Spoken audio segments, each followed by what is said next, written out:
And we are live. Welcome back to Wheel Talk, the podcast with a guy in a wheelchair and a girl in a wheelchair. And you'll notice that the guy in a wheelchair is a different face today. We have a different guy on Fred's side of the bed. He's actually on my side of the bed, which I always joke about, like Fred and I have sides of the bed now because it's weird for me to be on one side of the screen. But I thought it was only right that if I'm hosting, I should be on Fred's side of the bed. But anyway, I digress. This is Professor Parks, who I found scrolling through social media. And not that I don't think that there's a lot of awesome content creators with disabilities. There's just not enough of them that I think are truly honest and also like a good balance of positive. So I think that I've watched a lot of your content and you do talk about the really hard stuff, but you don't do it in a way that's like, oh, poor me, I have this terrible life and everybody should pity me. So I just, wanted to have you on. And it was a good opportunity because Fred abandoned me for 3 weeks to go on holidays with his girlfriend. So here we are. I'm going to let you sort of introduce yourself and tell everybody sort of who you are. Yeah. And I thought the first thing might be nice to talk about is why Professor Parks? Like, what does that even mean? Where did that come from? Yeah. And what's your real name so that people know who you actually are? That's amazing. Well, my name is Brandon. I'm from Toronto, Canada. And you're a Canadian. Yeah. Are you from Canada as well? I'm in Alberta. Hell yeah. I'm actually going to Edmonton this weekend. No, you're not. I'm literally I'm 15 minutes from Edmonton. What the hell? So there's the Canadian wheelchair basketball finals this weekend. Really? Yeah. So we're flying out Thursday morning and we're there until Sunday morning. So it's like the biggest tournament in Canada. It's at the finals. And do you know where you're playing in Edmonton? There is a Seville Center, maybe. I would have to double check the actual. Okay, well, situation. I'm totally gonna come watch. I'm gonna come. If you came, that would be so cool. It's open to everybody. It's open to the public, and obviously, the more support, the better. I know, like the guy who coaches the Edmonton team, and I know a couple people on the Edmonton team. Bigger guy. I forget his name. He's a good guy. Anyway. We're getting way that's where I'm going to be this weekend. The reason I'm in a wheelchair is in 2017, I had an autoimmune disease called Guillain-Barré syndrome.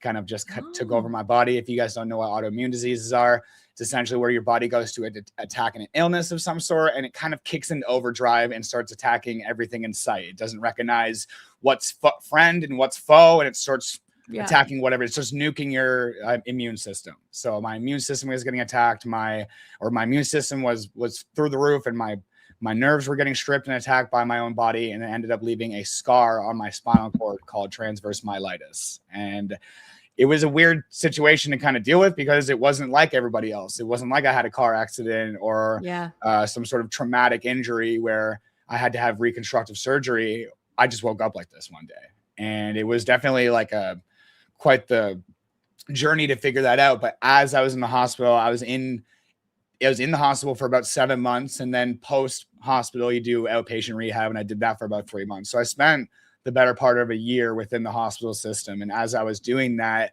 I think towards the end of my hospital stay, I was looking for content creators, not even looking for content creators. I was just going on YouTube and typing in wheelchair life, trying to figure out what the hell this life is for me. What is this new normal? Yeah.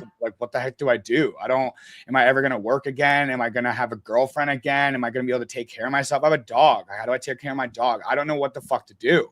So I started looking things up. And like you had said, it's not as if there is not creators, there's just a lack of, right? And then there's a lack of, I'm a very matter of fact guy. I'm a very this is how it is. I can accept certain things, and I accept a lot of people, and I don't sugarcoat shit. So when I am listening to some of these people do the whole woe is me thing, it drives me a little crazy. I am not going to give you any sort of sympathy. It's not coming from me. I'm the last person that's going to give. I'm exploding with empathy.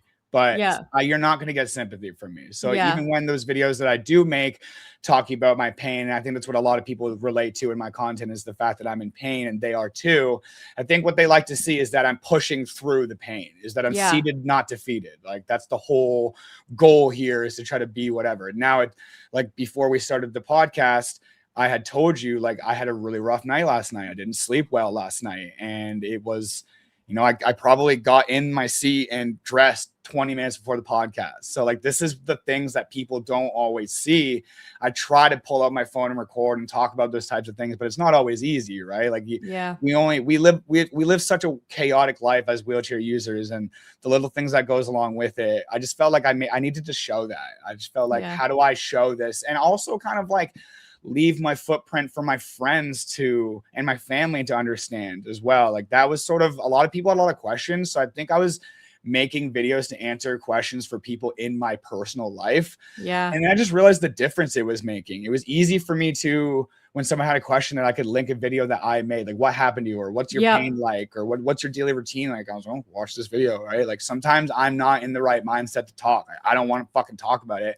My day is going bad. But I think somewhere down the line, I've been making content for about 8 years now, which is crazy. Wow. Crazy. Yeah. That's amazing. That's longer than me. It's insane. Yeah. Again, I think I wouldn't say I didn't do it right, but I was building up what was Professor Parks for about 5 years. Like I didn't know I was just flailing, going live on Twitch. I played video games a lot, and I was already doing that in my life prior to paralysis. Yeah. So I was like, how do we incorporate that into, you know, my new life? Maybe we can go live on that and learn how to do Twitch, which is why I'm live on Twitch. And it gives people, I found that it gives people an opportunity to come talk to me live, right? When I was paralyzed and looking up all these YouTubers, I was commenting on their stuff, and I would kind of just get lost in the void. Like I had real legitimate questions, like how do I wipe my ass? Like little things. And I'm like, I would love to be able, if I could just get in a one-on-one conversation with this person, I would love to ask a bajillion questions. And I think that that's what I offer when it comes to the live stream. Like, yes, I am playing games and doing whatever.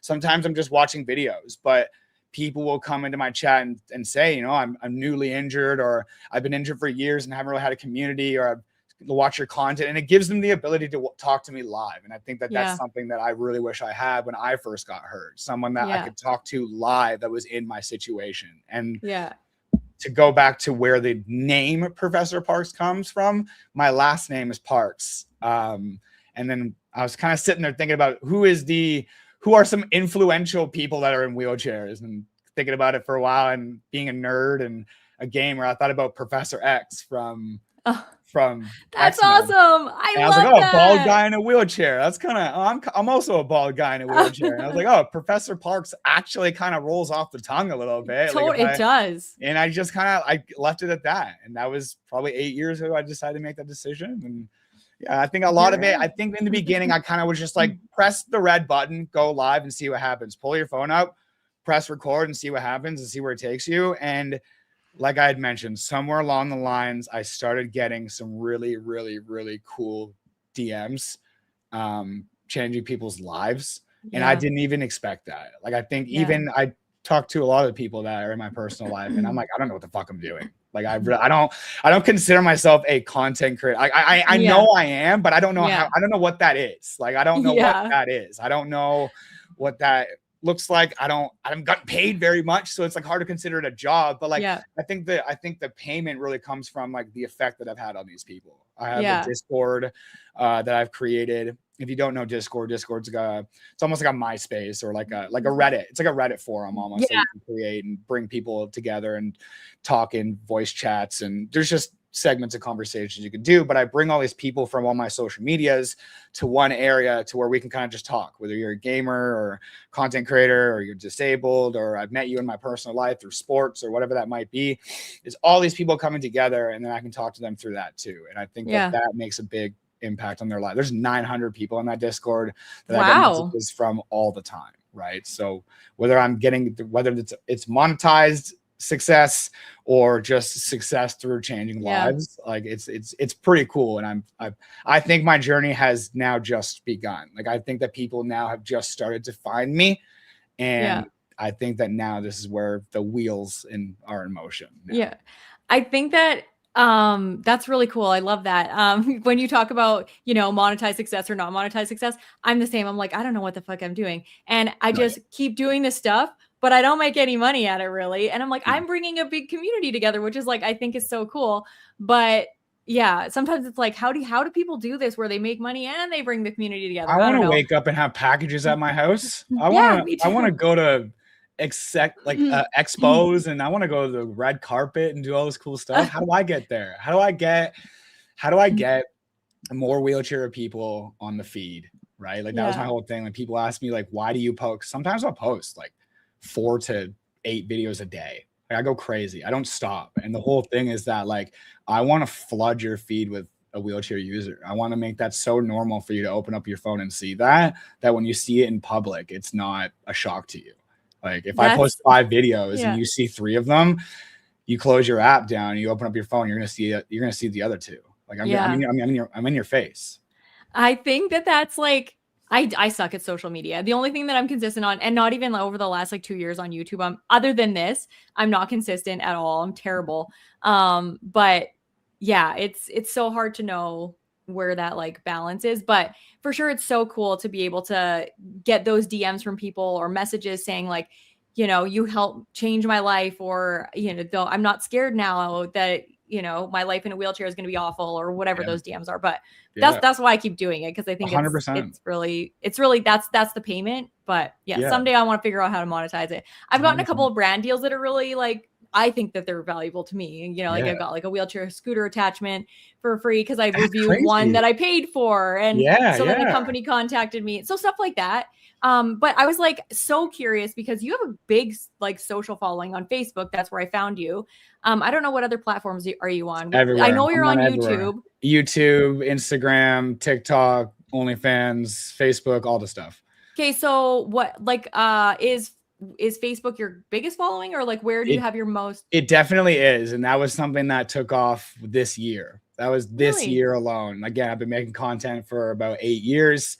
And I think the first initial blow up was TikTok, and things were kind of getting some traction on there. And then I wasn't getting anything on Instagram, but just kept posting, being consistent. And then without even realizing it, I was posting stuff to Facebook through Instagram. Like I have a connected account. I didn't even notice this. And again, doing that for years, all it takes is one. All it takes is one, Britt. And I'm live streaming one day and I have 2 people in the same night. And I don't have a lot of people in my Twitch streams a lot of time, but I have 2 people in the same night come in there and say they found my content through Facebook. And I'm sitting there like, what are you talking about? Like Facebook. So I go and check and there's like 13,000 followers. I was like, holy shit, a video has 2.9 million. This is really cool.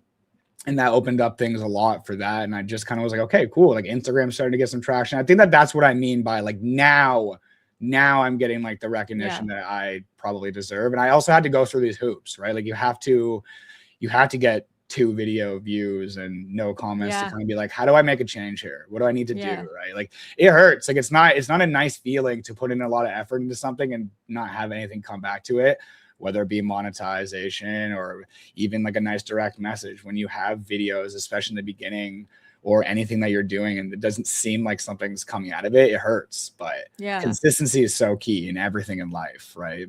I think that's the thing that every YouTuber that's been successful, there's a couple that pop off like right at the beginning, like 6 months, and they're like 400,000 followers. I'm like, who are you? Get out of here. Nobody's inspired by somebody that doesn't struggle. I'm cheating. Like, that's why my whole message is that I'm like, I was a total loser for 5 years before I figured out my wheelchair stuff.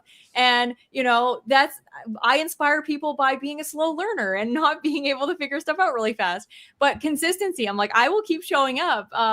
And that's, I guess, I don't die like a cockroach. But that's the thing that I think is like so cool. Because I was looking at your YouTube channel and I was like, you have 2.4 thousand videos on there and you only have like 1 point some thousand followers. I'm like, this guy, I'm like, how does he not have more people following his channel? Because I'm like, he's so cool. I was looking at that the other day. So you make these, I see all these other creators, and like we said, it's a bit of envy where you're like, fuck, man, like, how do I get that? And I'm looking at other creators. I'm like, dude, there's other creators with half the videos that you have and quadruple the amount of followers or like millions of, I'm like, how the fuck, man? But I don't know. I think with YouTube, YouTube really irks me. It's tough. In the beginning, I was so focused on doing like long form content, which is what thrives the most on YouTube. Like, when you can really gain some traction, long form content is what thrives. But the problem with that, for me at least, is just like editing. Like editing is such a bitch, and I hate it's tedious. I'm in pain a lot. So even with these videos with the short form content, like I am making, if it's a day that I feel good, I will crank out as many videos as like my body will physically let me, as much as my battery, like my social battery and my physical battery will allow me. So I'll have like 10 videos in the holster, and then like maybe 2 days later we'll go by and I'll record a couple more videos. I can't really do that with YouTube. It's tough, right? I don't know what that looks like. It would be so cool to grow on YouTube in the proper way, but I think that I'm just reposting a lot of everything on all these other various platforms and hoping for the best. I don't know what that looks like for YouTube. I really don't. That's the one that you make the money on. That's the one where the big cheeses go to, and I don't know what to do. I think I'm doing whatever I'm doing here, and hopefully something happens with YouTube. I get a message one day. I don't know how to do it. I think you're doing fine. I mean, that's why I haven't been consistent in 2 years. Like I have 2 kids and I'm just busy, and also like you say, editing is annoying. It's so annoying. Like I will go on holidays or something and have 36 hours of footage that I have to edit down to some sort of a vlog, and it takes me hours and hours, and it's just annoying. And so I'm glad that I've done a lot of long form content, because the things, like you say, that the things that you do a long time ago, all my most popular videos are the things that I made in like the first year. And so like they're still making me money 5 years later or whatever, but it's just annoying to make that long form content. You really have to think about it. That's why I like the talking head videos, where it's just about something that's like emotional or just psychological, where you're just talking about how you feel or the things that you've learned in a wheelchair. Those are the easiest to make. But I don't think there's a right answer. I think whatever you're doing is awesome, because I saw you, I don't know, maybe like 4 months ago or something. You popped up on my feed, and then I didn't see you for a really long time. And then now you're constantly on my feed. So I think the Facebook thing popped off, especially because that's where I usually am. I love your content. It's funny. I think that you do like a lot of great lighthearted stuff. There's a lot of funny things in there mixed in with a lot of serious things. Even just like the thing that you did the other day where you were showing like the back end process of how you capture your ideas for your content, where you just showed all the different videos that you take talking about the video that you want to make. I'm glad. And I was like, dude, that's so smart. Like, I love that. So I've binge watched like, a lot of your videos for the last, I don't know, couple weeks or whatever, just that you've posted. But I love that you have such a good mix. And so interesting. So what is your favorite content to make? Oh man, I think that's my problem, is that it's like a gift and a curse, is that like I'm making all these different content. I just know that I don't want to just be this wheelchair content creator. That's fine. If that's what you do, that's fine. And we need that. We need more bodies out there. We need more men on the field. But with me, I'm showing my life from a seated position. So whether that's me gaming or like you had just mentioned, I'm really happy you mentioned that one, because that video was like, it's a video of me making videos. It's basically like if I have an idea in my mind, I will pull my phone out and I will talk to my phone, because I'm not a lot of time do I want to set up my phone, or can I set up my phone? Right. But if something pops in my mind, I'll like go to the bathroom quick or go somewhere and be like, do a video about how you put your pants on in the morning, or how you get back in your chair, something like that. And I'll keep it there while it's fresh. And then when like I said, when my battery is a little bit more full, I'll go back to those videos and refer to those, and like make gaming videos. I don't think I have a specific video that I enjoy the most. However, there is a series that I think that I am starting to realize. Like, I think the wheelchair videos and the ones that actually make a difference are the ones that I like making the most. The ones that I have confidence behind talking about. It's tough for me to make a video that I don't have any knowledge behind, obviously, right? But I'm trying to set up like a top 10 tips for new wheelchair users video. That's a good video. I'm actually like writing it down. Like this is something I don't always do. I don't always like go through and like write down my process, but I think this is a part of my evolution, like trying to not just pull out my phone and look at, that's a good part of it. That helps. But I think like putting things on the paper, like having like each one, like tip number 1, tip number 2. And I'm trying to do like, at least I want to do it where it's like a series. I do 10 tips for new wheelchair users and I put them out 10 days straight. And it makes it easy for people to find. And as I'm making these videos, I'm getting this like kind of like this like heartwarming feeling where it's like, I'm doing something right. Like this is great. Yeah. Like, you make good content, you make funny stuff, and you try to educate and do whatever. But this as like a whole is what I think content creators are supposed to like. This genre of content creators supposed to do is supposed to like educate.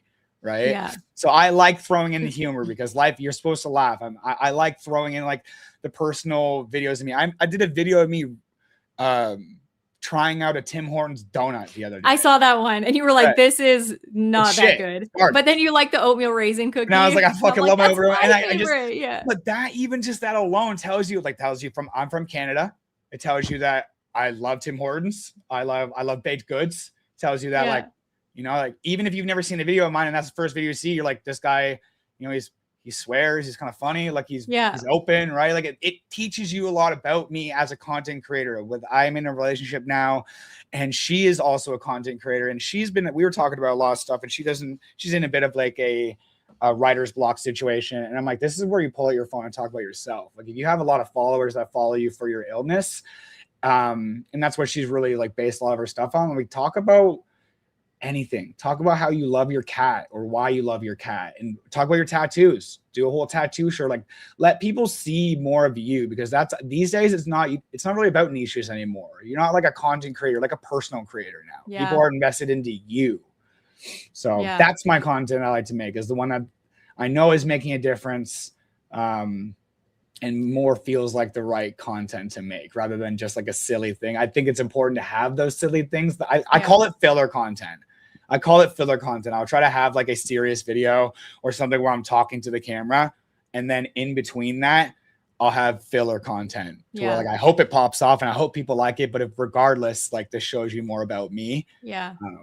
I think that's like I follow people. I don't follow like the information, because there's a girl that I followed that she was like a YouTube tip person, and then she did like a home renovation, and now she has a baby, and I'm like, I don't give a shit what this lady does in her life. I'm just gonna keep checking her YouTube channel and all of her socials. And now she does like baby reviews, and I'm like, I don't really care, because you know my son's 17, my daughter's 13. I'm not changing diapers, but I still love her. And so I'm like, I follow people, and I think that's the most like important thing that a lot of content creators miss, is just like giving their personality to the audience. And that's something that I actually struggle with. Like I do give my personality, I think, but I struggle with talking about, I don't know, like things that I'm just like, is that okay to talk about? Or I'm scared that I'll like have people unfollow me if I talk about, like, if I sort of lean towards like talking about anything that's political or my religious views or just anything. Like I've had some like extremely vulnerable situations as a girl in a wheelchair,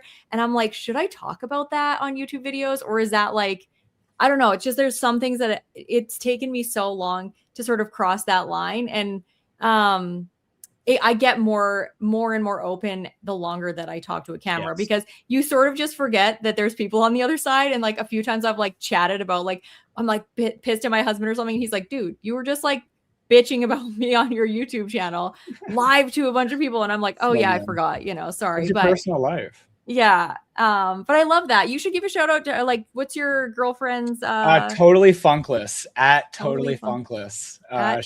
She makes content. She has, I'm always mess this up. It's ankyospondylitis or something along the lines of that. It's like I've heard of it before. It's like an arthritis. Funkless. Okay, totally FUNKLESS. Yes. Okay, you tell me if I did that right when I put. Oh, you can't see. Can you see the comments? I can't. You can't see my thread. Like you can't see the thread of comments. Okay. She just typed in my chat. Ankylosing spondylitis. I'm sorry, babe. I fucked that up. I don't know. Okay. It's okay. We don't all have to be able to say the things. Yes. I mean, okay. So I have some questions, like if we just like go backwards a little bit, because I'm curious who you were before you were paralyzed. Like who was Brandon before he was paralyzed? What did you do? Did you say how old you were? You said 2017. I'm 33 now.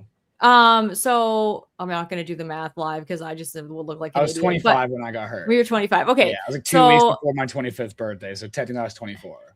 Okay. So, who were you before your accident? Like, what did you do? What did you like to do? And then just like the second part to that question, like how did your identity fundamentally shift and change with your disability? Or you just kind of embrace the disability as an addition to your identity? Because I know that like there's huge sort of divide on this question, because a lot of people, they totally change, and then other people just add it to their coolness, you know? Yeah. I think that Brandon before paralysis was crazy. Like so growing up, if you had asked me what I wanted to be growing up, I wanted to be Jim Carrey. I've always been this. I've always been this obnoxious, this people person, like a class clown. I've always been the person that brings people together. I was an athlete my whole life. I played football, baseball, wrestling, soccer, everything. I loved it.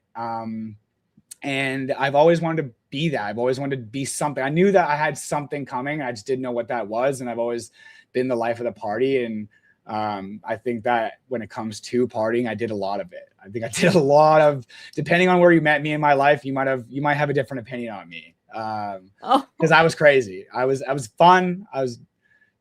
They say the phrase like young, dumb, and full of cum, right? You're just crazy, right? And I think that when this happened to me, it was almost like life telling me to sit, like literally and figuratively sit, right? And I've had even friends say, you know, there's a bit of a silver lining here. Like, you know, you don't know what would have happened if you kept going on that track. Not that I lost control, but you just never know these days with how crazy you are. Mm-hmm. And when I got hurt, I remember my friends coming into the hospital, and some of the thing that they would say a lot of was, I'm really happy that you're still the same guy. Like, you're still the same guy. Yeah. Because when I first got hurt, I was in a coma. I was in a coma for 5 days, and I was in ICU, and I was all zonked on all these meds. And I think it confused a lot of people. Like, how is he going to be after all of this? Like, what's going to happen? And I don't remember much of that hospital stay, little tidbits here and there, but I must have just been me. I must have just continued being me. And even my friends telling me, like, look, what's the next journey? Like, how are you going to bring people together now? Like, this doesn't stop, right? Like, you're going to be a gamer. Like, how are we going to do that? And I think the grand scheme of things is I'm a better person all in all from this paralysis, only because I was like forced to just sit down and look at the same four walls for a long period of time and assess my entire life. I had like so much time by myself. I don't have parents. My parents passed away when I was 18. No. And I don't have any brothers and sisters. So when it came to my hospital, I was literally alone for months. God. And I just kind of like, it allowed me to sit and be like, why did you do that when you were younger? Why would you do that? And like, I wish you had done this, and I wish you had done that. And like, just kind of like really, really, really sit with my thoughts and everything. And I came out of this hospital being like, you're the same person, but there's got to be some changes that make. And I think that if anybody is the same person that they were a year ago, then they're doing something wrong. I think it's almost a change is inevitable. It depends. It's up to you on what that change is going to be. I'm the exact same person I always was. I will always be this obnoxious person. I don't sugarcoat shit. I think that you need to show respect to people in certain situations, right? If you are used to saying words that maybe people don't like that word, then shut your mouth and just respect other people. But there also comes a point in time where it's like, do not nerf yourself for anybody. I struggle. Totally. You mentioned just even posting content specifically. Like, I don't know if these people are going to like this or they're not. I think in the end of the day, it doesn't fucking matter. Just do it. Right. I know that's what I struggle so much. I swear so much in my personal life. And I struggle so much just being like, because a lot of people are turned off by that. I mean, like, they're just turned off by that. And that's a reality. Like, my podcast co-host, Fred, he does a lot of drugs, like recreational drugs, like mushrooms, mostly like hallucinogenics. But he talks a lot about that on the podcast, and a lot of people don't like that. Too bad. And so we had like one video where we were talking about like just like the Trump election and stuff, and we got so much hate on that. And it's just like, it's really hard to know how much to talk about, because if everybody has something they believe that's different than you, and I always try to tell people, like, if I believe something different than you, but you found me for some reason, we obviously have a connection, and you found me and connected with me because you liked something about me. So if there's something you don't like about me that I say, I'm like, that's just part of being human. We all have differences, but that doesn't mean that you have to be like, oh, I'm going to totally write that person off. I mean, if I was killing kittens or something, yeah, maybe don't follow me. But it's just such a hard thing. But yeah, I like that you didn't change. Did you struggle at the beginning at all? Like, I always wonder about that. Like, where did you have super dark thoughts, or did you just be like, I can't do anything about this, and life goes on? Yeah, no, I was not okay in the beginning at all. Like, I was not, again, no parents, no family. Yeah, I can't even imagine that. Yeah, I was not okay at all. I think what really fucked me up, like in the first like so I got paralyzed in 2017. In the first 3 years, I was just living in limbo, like just like a fog, eating like crap and just smoking weed and just doing nothing with anything. Like, just not living my life at all. No sports, no really going outside, nothing. And then COVID happened in 2020. Ooh. And not that I was like out there doing stuff, but I was like, oh, I'm allowed to do this. Like, everybody else is doing it, so can I. Like, now it's cool to do what I've been doing for 3 years. So that like just ate more and was more depressed, and I wasn't going anywhere. And I was living in a city that was really drug heavy, a lot of really ghetto, and I didn't want to go outside because it was literally dangerous. Like, there's just a lot of, especially my area I lived in, being a wheelchair user, like, I'll defend myself as best as I can, but there's only so much I can do. Yeah. Right. So yeah, like, I don't, and going along with what you had mentioned before, like, I don't try to sugarcoat anything.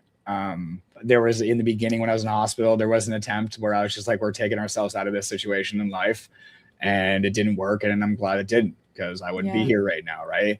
There's been a lot of dark thoughts like that, where it's like, why am I in so much pain? I'm in pain every day. Like, it's not fair. These thoughts don't leave, they come and go. And I think that being able to talk about it like this, instead of being in my bed thinking this, is sort of therapeutic, right? Yeah. And for people to hear this and possibly relate as well, knowing that someone else is in their bed or dealing with something and trying to push through life, is really important. Like, it's really fucking important. I think that talking about the struggles and having the struggles is the thing that helps people come out of them. Because I don't know about you, but like, when I see people that get paralyzed and just like day one, they're like so positive and they're like, there's nothing I can do about it. I'm like, who the fuck are you? Like, who are you? And it's really hard. I think that and I'm so happy for those people. I'm so happy for those people. Yeah. I'm glad that there are people out there like that. But like, I want to say 90% of the people who are paralyzed, every single one of us has suicidal thoughts at the beginning. 100%. And if you don't have anybody else out there that's telling you, I came through this, you can too, then it's like, they think even worse thoughts. Like, I am such a loser. Like, I can't get over this. Like, what is wrong with me? I definitely should kill myself, because what is wrong with me? Right. And I'm totally like you. Like, I was like just frozen in limbo, and I was 13 when I was paralyzed. So it was like very weird for me, because I was like going through like, like getting into boys and all that stuff. And I just lost a lot of confidence because it was terrible. Because I was just like, people don't understand. Like, I was an adult and people had the option to be able to learn. You're a kid and people are like, you're different. Yeah, I know. Right? It's like, I had stupid friends. Like, I was just worried about everything. I didn't want anybody to know how I had to pee or poo, because I'm like, nobody's going to like me if they know any of that stuff. And if I was terrified of like peeing my pants in class, and then I did at some point. Nice. And I was terrified of like just everything. I was scared to go places with people, and I was not independent. My mom did everything for me. And so I had to be home to let my mommy help me go to the bathroom. So that was like, I felt super shitty about that. It was just a lot of like, frozen. I was just frozen. And then eventually I got over it. And, I'm doing all the things I do now because I'm like, somebody's out there, whether they're 13, 14, 25, 65, it doesn't matter. There's people out there being like, how do I find my pee hole with a catheter when I can't feel my vagina? Like, how do I do this? How do I do that? So I make that content. And I think that's why I landed on your content, because I really like that you do that too. You're talking about like the real stuff. Also making fun of yourself, which I want to kind of get into, where you're like, be the bigger man. You show yourself kind of heavier in a wheelchair. So you've had like a dramatic health transformation. Like, you don't talk about that a lot sort of on your channel. Not that I've seen, but you have had a dramatic health transformation. So can we just like talk about that for a minute? Because I know a lot of people in wheelchairs think, I can't exercise, I can't lose weight, yada, yada, yada. And you did all of that, Yeah. even in pain, even with all of the struggles. So I just wanted to sort of like, how did you do it? Like, what was the like impetus where it's like, I can't do this anymore. I'm going to be healthy. Yeah, it was a lot of different, it was a combination of a couple different things. I think that, like I mentioned before, when you have something thrown at you, you have a decision to make. Do you take the bad path or the good path? And I took the bad path a lot. When it came to beginning my disability, I was eating like shit. It was just eating ice caps and cookies every single day. And I had no reason to do anything. I had no reason to get outside, no reason to go to the gym, and no reason to do anything. And I had found wheelchair basketball, and I started kind of pushing around, and I really liked it. I was like, this is so cool. I get to be an athlete again. And I liked it. And it was hard because I was so big to push myself around. And then I actually, I'd started going to the gym because I was like, I need to get stronger to be able to push myself a little bit better. And then I went through this crazy breakup that like took me down. And it was almost like, I'm going to make her regret her decision. It was like revenge body time, right? It really, and I was already kind of in the gym a little bit because I was going to basketball. So I was just like, fuck her. Like I really was just like, we got to lock this in. Like, I'm just going to make her, like, this is the worst decision that she's ever made. Anyway, that's hilarious. So I started going, but it wasn't long. It was like a month and a half into doing that to where I was just like, my reasoning for going shifted. Like, yes, it started out that way, and that was like the free pre-workout that I needed to go do it. But like, when I started going onto the basketball court, I was like, it's easier to push because I'm lighter. And it was like 2 months into, probably 2 solid months into looking into dieting properly. It's 92% diet. It is maybe even more than that, than diet, especially as a wheelchair user. I mean, like the amount of extra calories that we can generate, metabolic activity for is like so small because we have our arm muscles, which actually don't, burn that many calories. So it's 90% diet. And we don't have much cardio we can do. How much cardio is a wheelchair user doing? Right. Yeah. And like people think about losing weight as like going on the treadmill and lifting really, really heavy. You can lose weight and never leave your house as long as you stay in a calorie deficit. It took me a long time. As I started going to the gym, I did the research. How do people lose weight? I didn't even know what calories were. I had no idea. Really? I had no idea what that was. It was just numbers to me on the back of like a chocolate bar. I have no idea. So I started looking into that and being like, oh, okay, a calorie deficit. As long as I keep my numbers, I started putting it as a numbers game. Like, as long as I keep my numbers below this, and this is this many numbers. If I consume this, it's going to take me up to 500, and I can only get up to 8. I want my goal to be around 1800. Just learning and stuff like that. And then like the more I kept doing that, the more my everyday life got easier. The transfers from my chair to everywhere, to the toilet, to the car, to everywhere, even like picking myself up off the ground, the ability to fall out of my chair and pick myself up into my chair was like a sweaty, mouth breathing, horrible task when I was a big guy. And now I can do it in 3 seconds. And I think that as I started doing that, I was learning that at the gym. I was like, oh, I'm doing tricep dips. Like, this is very similar to like a transfer. So I started like looking into that, and I just realized like how much that was making my life so much better. Recently, and then I have been eating like total garbage, and I have not been going to the gym because I hurt my shoulder in the summertime, and I tried to continue going to the gym. I'm like, oh, it's gonna get better, and it never did, and it still never has. So I haven't really gone to the gym very much, and I haven't eaten very, very healthy. So like, I don't feel like this monument of physical perfection right now. And I think a big reason of why I don't make too much content on the fact that I lost a shit ton of weight in a chair. And I have talked about it because I think it is like, I mention it randomly and will be like, this has made my life really a lot easier to lose this weight. See what I looked like before and see what I look like now. It's over 100 pounds at this point. Like I lost over 100 pounds. It was crazy. I shedded an entire human being off my body. Yeah, it was nuts. But, I'm not a fitness influencer. Like I don't have that. I am not, if someone asks me how to, like, if you were to ask me in public how I did it, I'd say eat less, move more.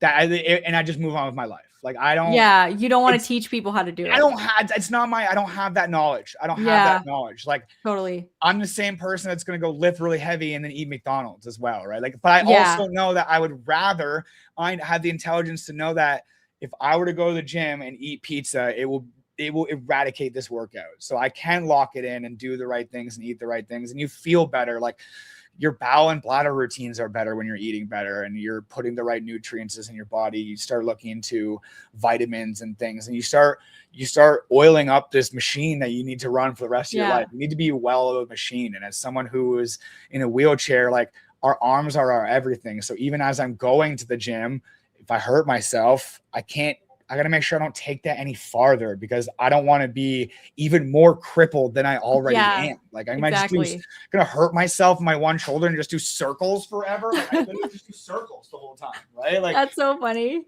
So there is like, there's risks and benefits to it, but I think that everybody should look into just trying to be healthier in some aspect. I would go to the gym and do a hand bike. Like there is cardio to this.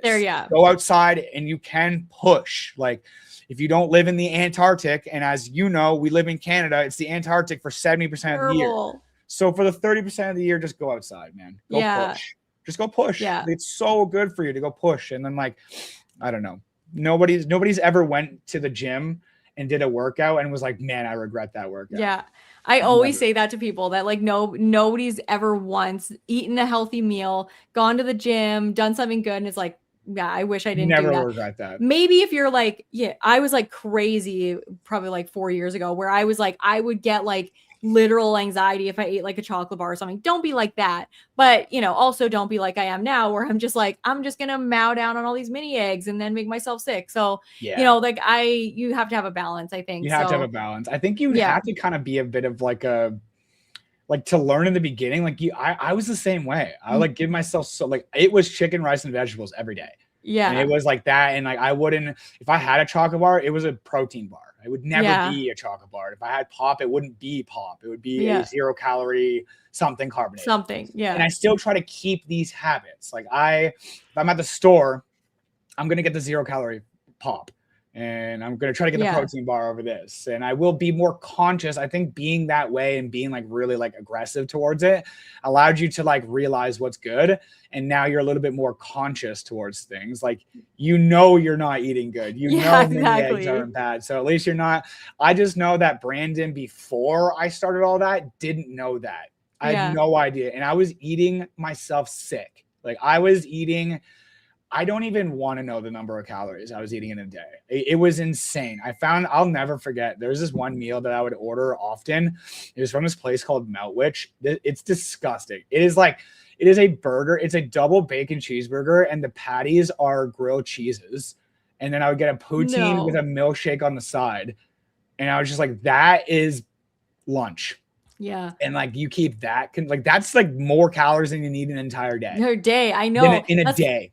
The crazy thing, I actually got a nutrition certification. Then I realized I don't actually like teaching people how to eat healthy, because I would make meal plans for them and stuff. And what would happen is I would be their person that was helping them stay healthy instead of them learning how to do it. And I'm like, I don't like doing this, because, you can do just fine when you have meal plans from me, but I don't want to feel responsible for that. Yeah. So, but yeah, once you start trying to teach people how to like eat healthy, you go, it's actually not getting the whatever chicken burger at McDonald's and the small fries and the pop. It's actually not having the fries or the pop and getting the regular burger, because it's got like all your macros in there. But it's really hard for people. Sorry, just my tickle in my throat. It's really hard for people to understand that. But if you are like, off the wagon a little bit and you want to join an accountability group, this is a shameless plug. I just started a community called the Happy, Healthy, Awesome Project, because I'm like, I am super out of shape right now. And all it is like, it's like an accountability community for people with disabilities. I do my workouts live, starting really small with like stretching. And then eventually I'm hoping that other people that will become coaches will have live workouts and stuff like that. And other things like meditation, journaling, whatever it is. I'm hoping to build like a community of all good things. But anyway, I'll send you an invitation to that after we're done this. If you want to join that, then you can join our accountability calls and be like, this is what I'm working on this week. But a big part of why, I forgot to give credit where credit was due. A big part of why I was able to continue doing what I was doing was I had what we call accountability buddies, like me and my buddy Dan, and a couple other people too, where I like told my friends and my family, like, I'm trying to better myself. I'm trying to eat better. So do not invite me for pizza and wings and beer night. Right. Like, and if I am coming out, no, don't pressure me to get loaded with you guys, because I am trying something different. And everybody in my life was like, that's fucking awesome. No one is ever going to tell you no, that you're trying to better yourself. So, and I think even through that, maybe they try to better themselves just by watching you do it. If your best friend in a wheelchair is out here like going to the gym and trying to eat healthy, and then like you're not, my friends tell me all the time, like, fuck, like they're just like, man, like, fuck, like I had no excuses. There is no excuses. Like I am the living embodiment of no excuses, right? Like I'm at the gym, like grinding my teeth in so much pain, like I'm dying and I'm suffering in silence, but I'm still going because I still want to go. And it helps because my accountability buddies, specifically my friend Dan, he's very big into fitness. He was in the Army for a long time, and now he is a border patrol officer. So he's very like in tune with his body and being very jacked. And every day I get a text message from him, and we're ruthless. Like we're ruthless. I'm not one to shy away from shame. I actually think that there's a difference between bullying and shame. I think that shame should be, I talk about this a lot, especially recently. I don't think that shame is something that should be frowned upon. When Dan texts me in the morning and he's like, here's my eggs, my sweet potato, and my avocado. What did you eat this morning, fatty? And I'm like, you're right. It's going to be something like that. Yeah. It's something like that. Because if I send him back something like that, I am a fatty. And that's like, it is whatever. He's not calling me a fatty. He's not putting me down. But he's just making me, this is the reality of the situation. If you want to be whatever, this is it. Otherwise, you're fatty. And I'm going to call you fatty until you're not. And then later on, when I made my changes in life, he would tell me stories where he'd be at work before he got this job, border patrol. He was working at a Ford factory, and he would talk to his friends, and they'd be like, oh, I need to lose weight and do whatever. And he would just pull out a picture of me. He had these two pictures. He had a fat photo of me and a photo of me when I got as shredded as I ever had been in my life. Yeah. Like wheelchair user, my best friend, wheelchair user, did this in 8 months. You have no excuses. I don't want to fucking hear it. Yeah. And I love those type of people. That's how I am. Like, that's how I am. I am the type of, I will hug you and I will make sure that you're okay. And I will be this empathetic person. But if I don't actually believe in it, I will tell you, like, I don't fuck with that. Like, I'm not here to coddle you. I'm not here for sympathy. I'm not here to, I think you mentioned before how it's like you hold yourself back. You nerve yourself sometimes from putting things out there because you're worried about the opinion of other people. So do I. I am worried about the opinion of my best friend in grade 6 for some of my content still to this day. And it's like, when I push through that, it allows me to be this creative person that I am. But I think we also live in a world where people don't know how to agree to disagree. Yeah. Like, you're allowed to have the opposite opinion of somebody. Yeah. You're allowed to vote for the other person. That's the whole fucking point. Yeah, the whole point of life is that there's 2 sides, or there's 3 sides, or there's 4 sides, and nobody's going to be different. Like, I read this book called Men Are From Mars and Women Are From Venus. And it was like, it's an amazing book. It was a part of the breakup process and how to like figure out what happened here and why men tick the way that they tick and why women tick the way that they tick. And the grand scheme of it was just like saying that men and women are the same. Yes, we're the same creatures, but we're so different that we could be from completely different planets. Yeah. Right. And like that, I took that and was like, no, that's not just men and women. That is every human being in general. That's everybody, man. Like, yes, we are the same person. We're human beings, but like, I can't expect anybody to react the way that I react to certain situations. Yeah. That's not logical. Right. Yeah. But I also can't put someone down for having an opinion on something. Yeah. It is what it is. Maybe I can put my 2 cents in, and if they agree, maybe we'll shift their ideas towards it. But I don't think that, I don't know. I am like, I want to listen to everybody, man. Like, I don't put anybody down. I want to hear everybody's opinion on shit. And if I don't agree, it is what it is. Maybe we'll have a bit of an argument, but I don't think less of you because of that. And I don't think, like, I don't know. I love what you said about shame, and I love what we were talking about just now, like this whole conversation, because I think there's like two extremes in the world today where everybody is easily offended and thinks that they need to say you offended me about this. I think we have that where people can't agree to disagree, and then we have like where everybody thinks that they should tiptoe around everybody because they're easily offended. So, you know what I mean? Like there's the easily offended people and the people who don't want to offend those easily offended people. And that we have these extremes of people that are like way too tolerant, and then these other people who aren't tolerant at all. And there's no like in between, and it drives me crazy. Can I be honest with you? I yeah. would rather be in a room of an intolerant person than someone that has doesn't Me too. I want to hear the realness, not this like coddled up, like I am not the one. I am not the one to baby you. I am not it. Like I am not going to change my outlook on much, man. Like it's not like I'm very set in my ways, but I'm open to learning. Like I wouldn't say I'm set in my ways. I'm open to learning. I am who I am, but I don't know, man. I don't know how to say this properly. But I'm not gonna like confide or like change. Yeah.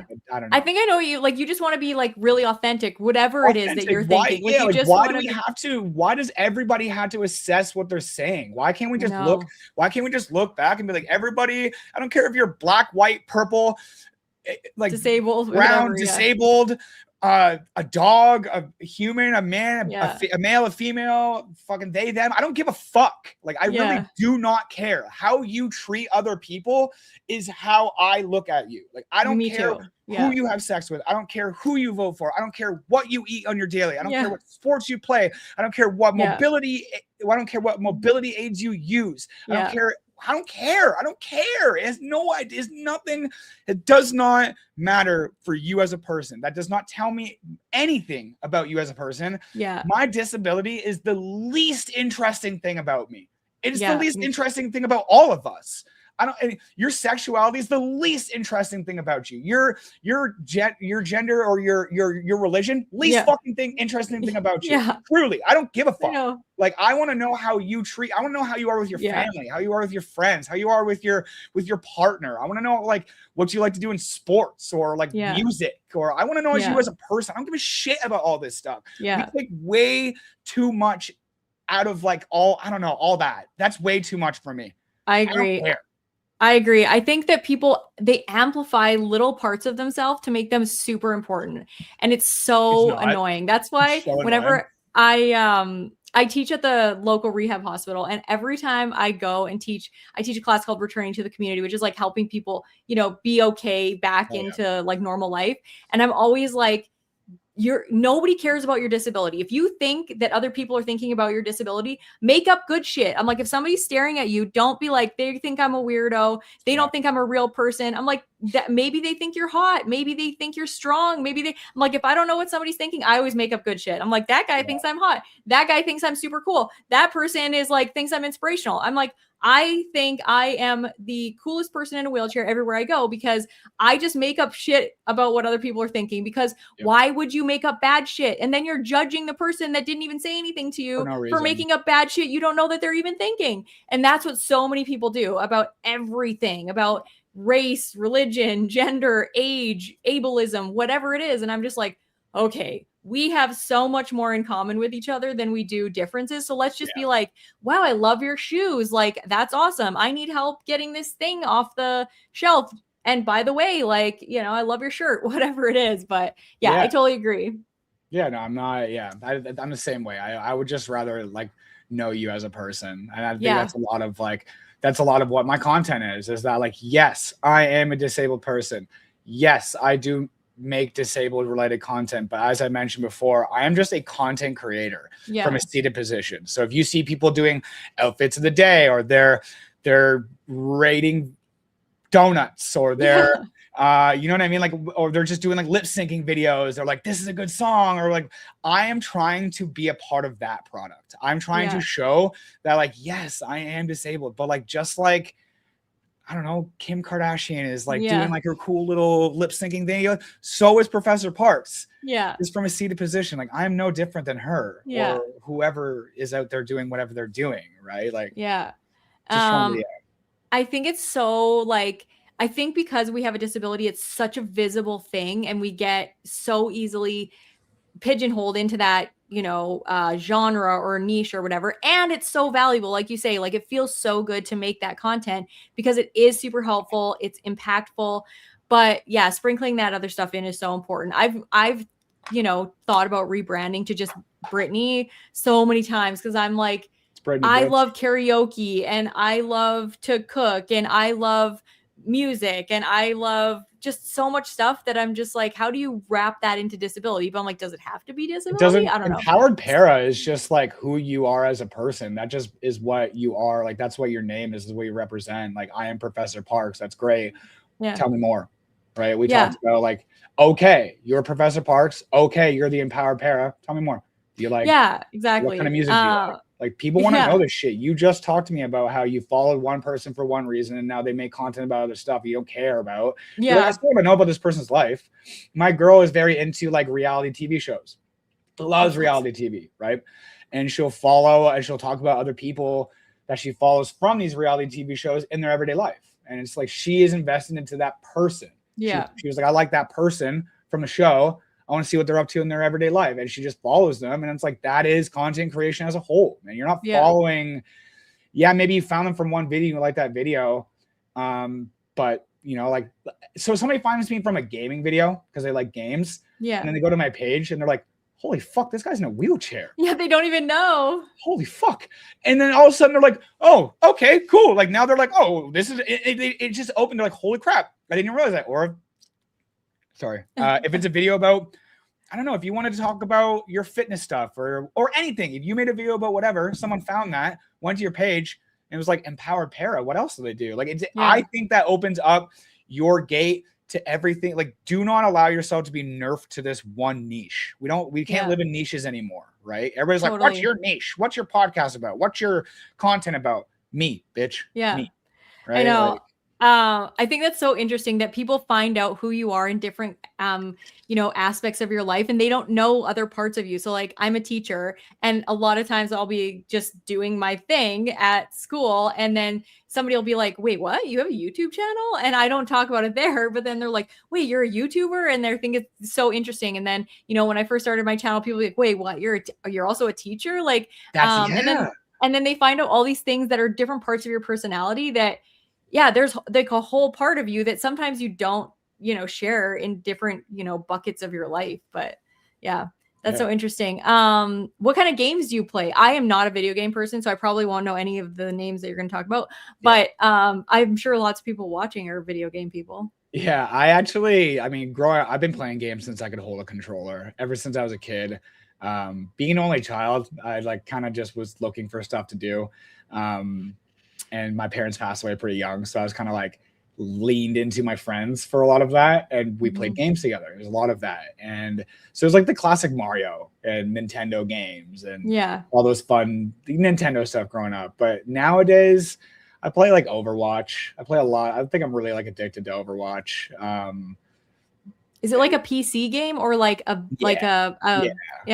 There's a lot. I'm always just like, I don't know the difference between like console games and like ones that you play on a computer. I don't know, but I grew up playing everything, Call of Duties and Halo, and I am a gamer. I'm a nerd. I watch a lot of anime and I'm a dork. Like I love it. It's just been, I've fully immersed myself into this because it's what I like. It's what I've always liked. So like if there's a new game that comes out, I'll try it out. And me and my friends are always, because I do live streams, we'll try out like little indie games that are just kind of dumb, right? But it could be good content or it could be fun, right? So I don't try to limit myself to stuff. I do find that for a while, I've just been so hard stuck on Overwatch because I've been playing it since 2016, and it's just something that Wait, is it just like an epic story that you like? No, it's like a fight. So it's like you think about like Marvel, and you think about like the Marvel characters. Yeah. So there's a game called Marvel Rivals. It's the same game essentially, but it's like it's like one team chooses the good guys, so you can choose from like Iron Man or like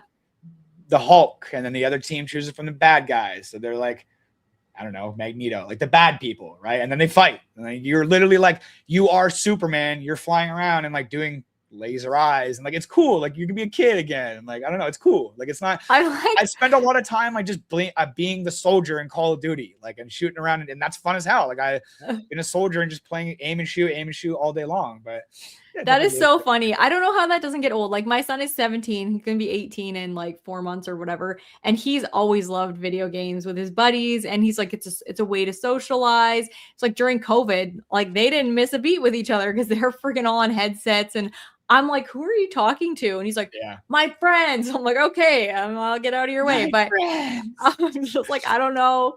Now his girlfriend is a gamer too. And I'm like, this is weird to me that a girl is a gamer, but they're like talking on their like game or whatever. And I'm like, this is my girl's a gamer too. I love it. It makes me so comfortable because I know that I can just be myself.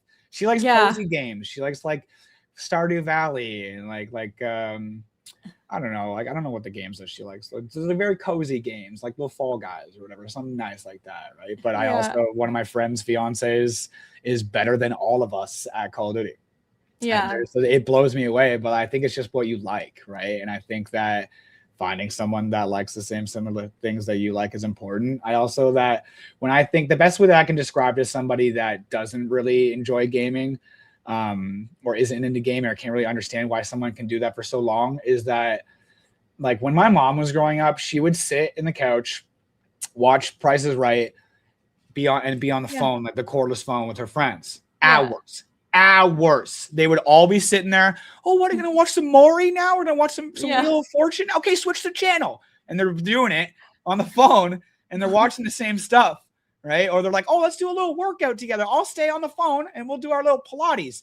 There's no difference than me putting my headset on and playing some games. Or a lot of the times I'm like in the chat call with people and I'm cleaning my house and we're talking about things. And it allows me to be connected. This is my version of what my mom was doing to stay in touch with her friends. I grew up going to our friends' houses. We lived in a world where internet wasn't quite big. It wasn't a big thing. So it was everybody meet up at this one person's house to go play games and we'll all take turns to do whatever. Now we live in a world where I don't have to leave my house. I don't have to put pants on.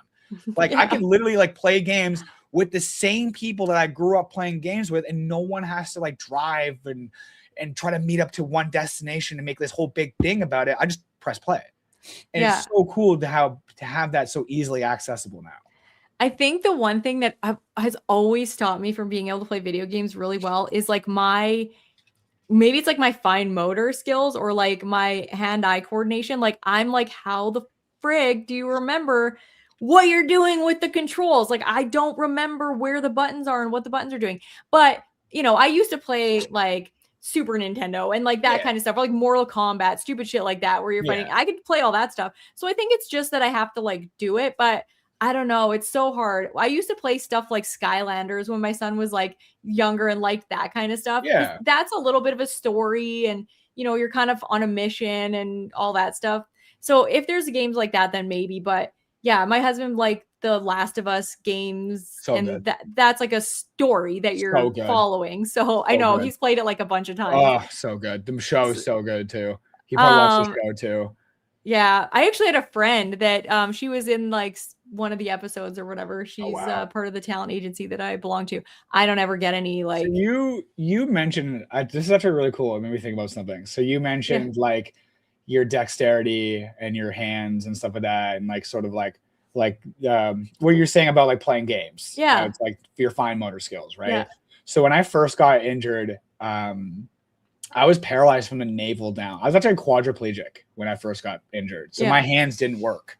Yeah. My hands, and slowly through time, like the nerves regenerated. But one of the last things to come was the feeling in my hands. And it's still not 100%. Like it'd be like, oh, I can feel that a little bit, but a little up this finger, I don't feel anything at all. And then the fingertip, it's like halfway. And like every little area, it's like, I don't know, it feels weird. It's all spotty. My hands are spotty. Like especially the more I use them, they just go numb. It's just from nerve damage, I guess.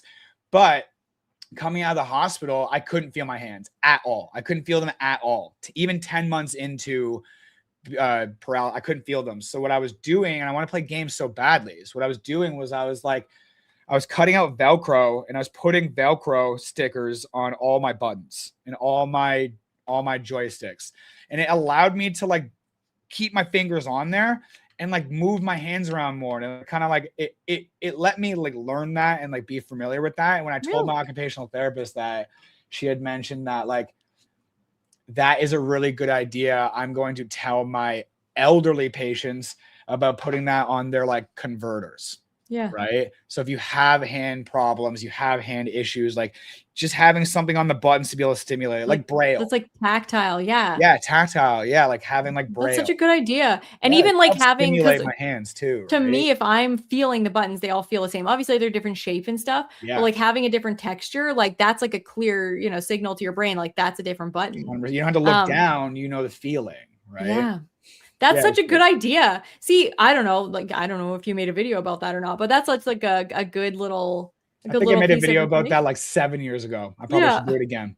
I know that's one of the things with like things that get buried so much is like, you have to like almost revamp them. I have a video about like how my bowel routine, like I literally just put a camera on while I was doing my bowel routine and like up, obviously like, you know, face up, but I have to do it again because I've changed a few things and it's all updated. And I just, I haven't done it. You also get new followers. You also get new followers that want to ask these questions, right? So like a lot of, even just what you said there, like there are so many videos that I have already made.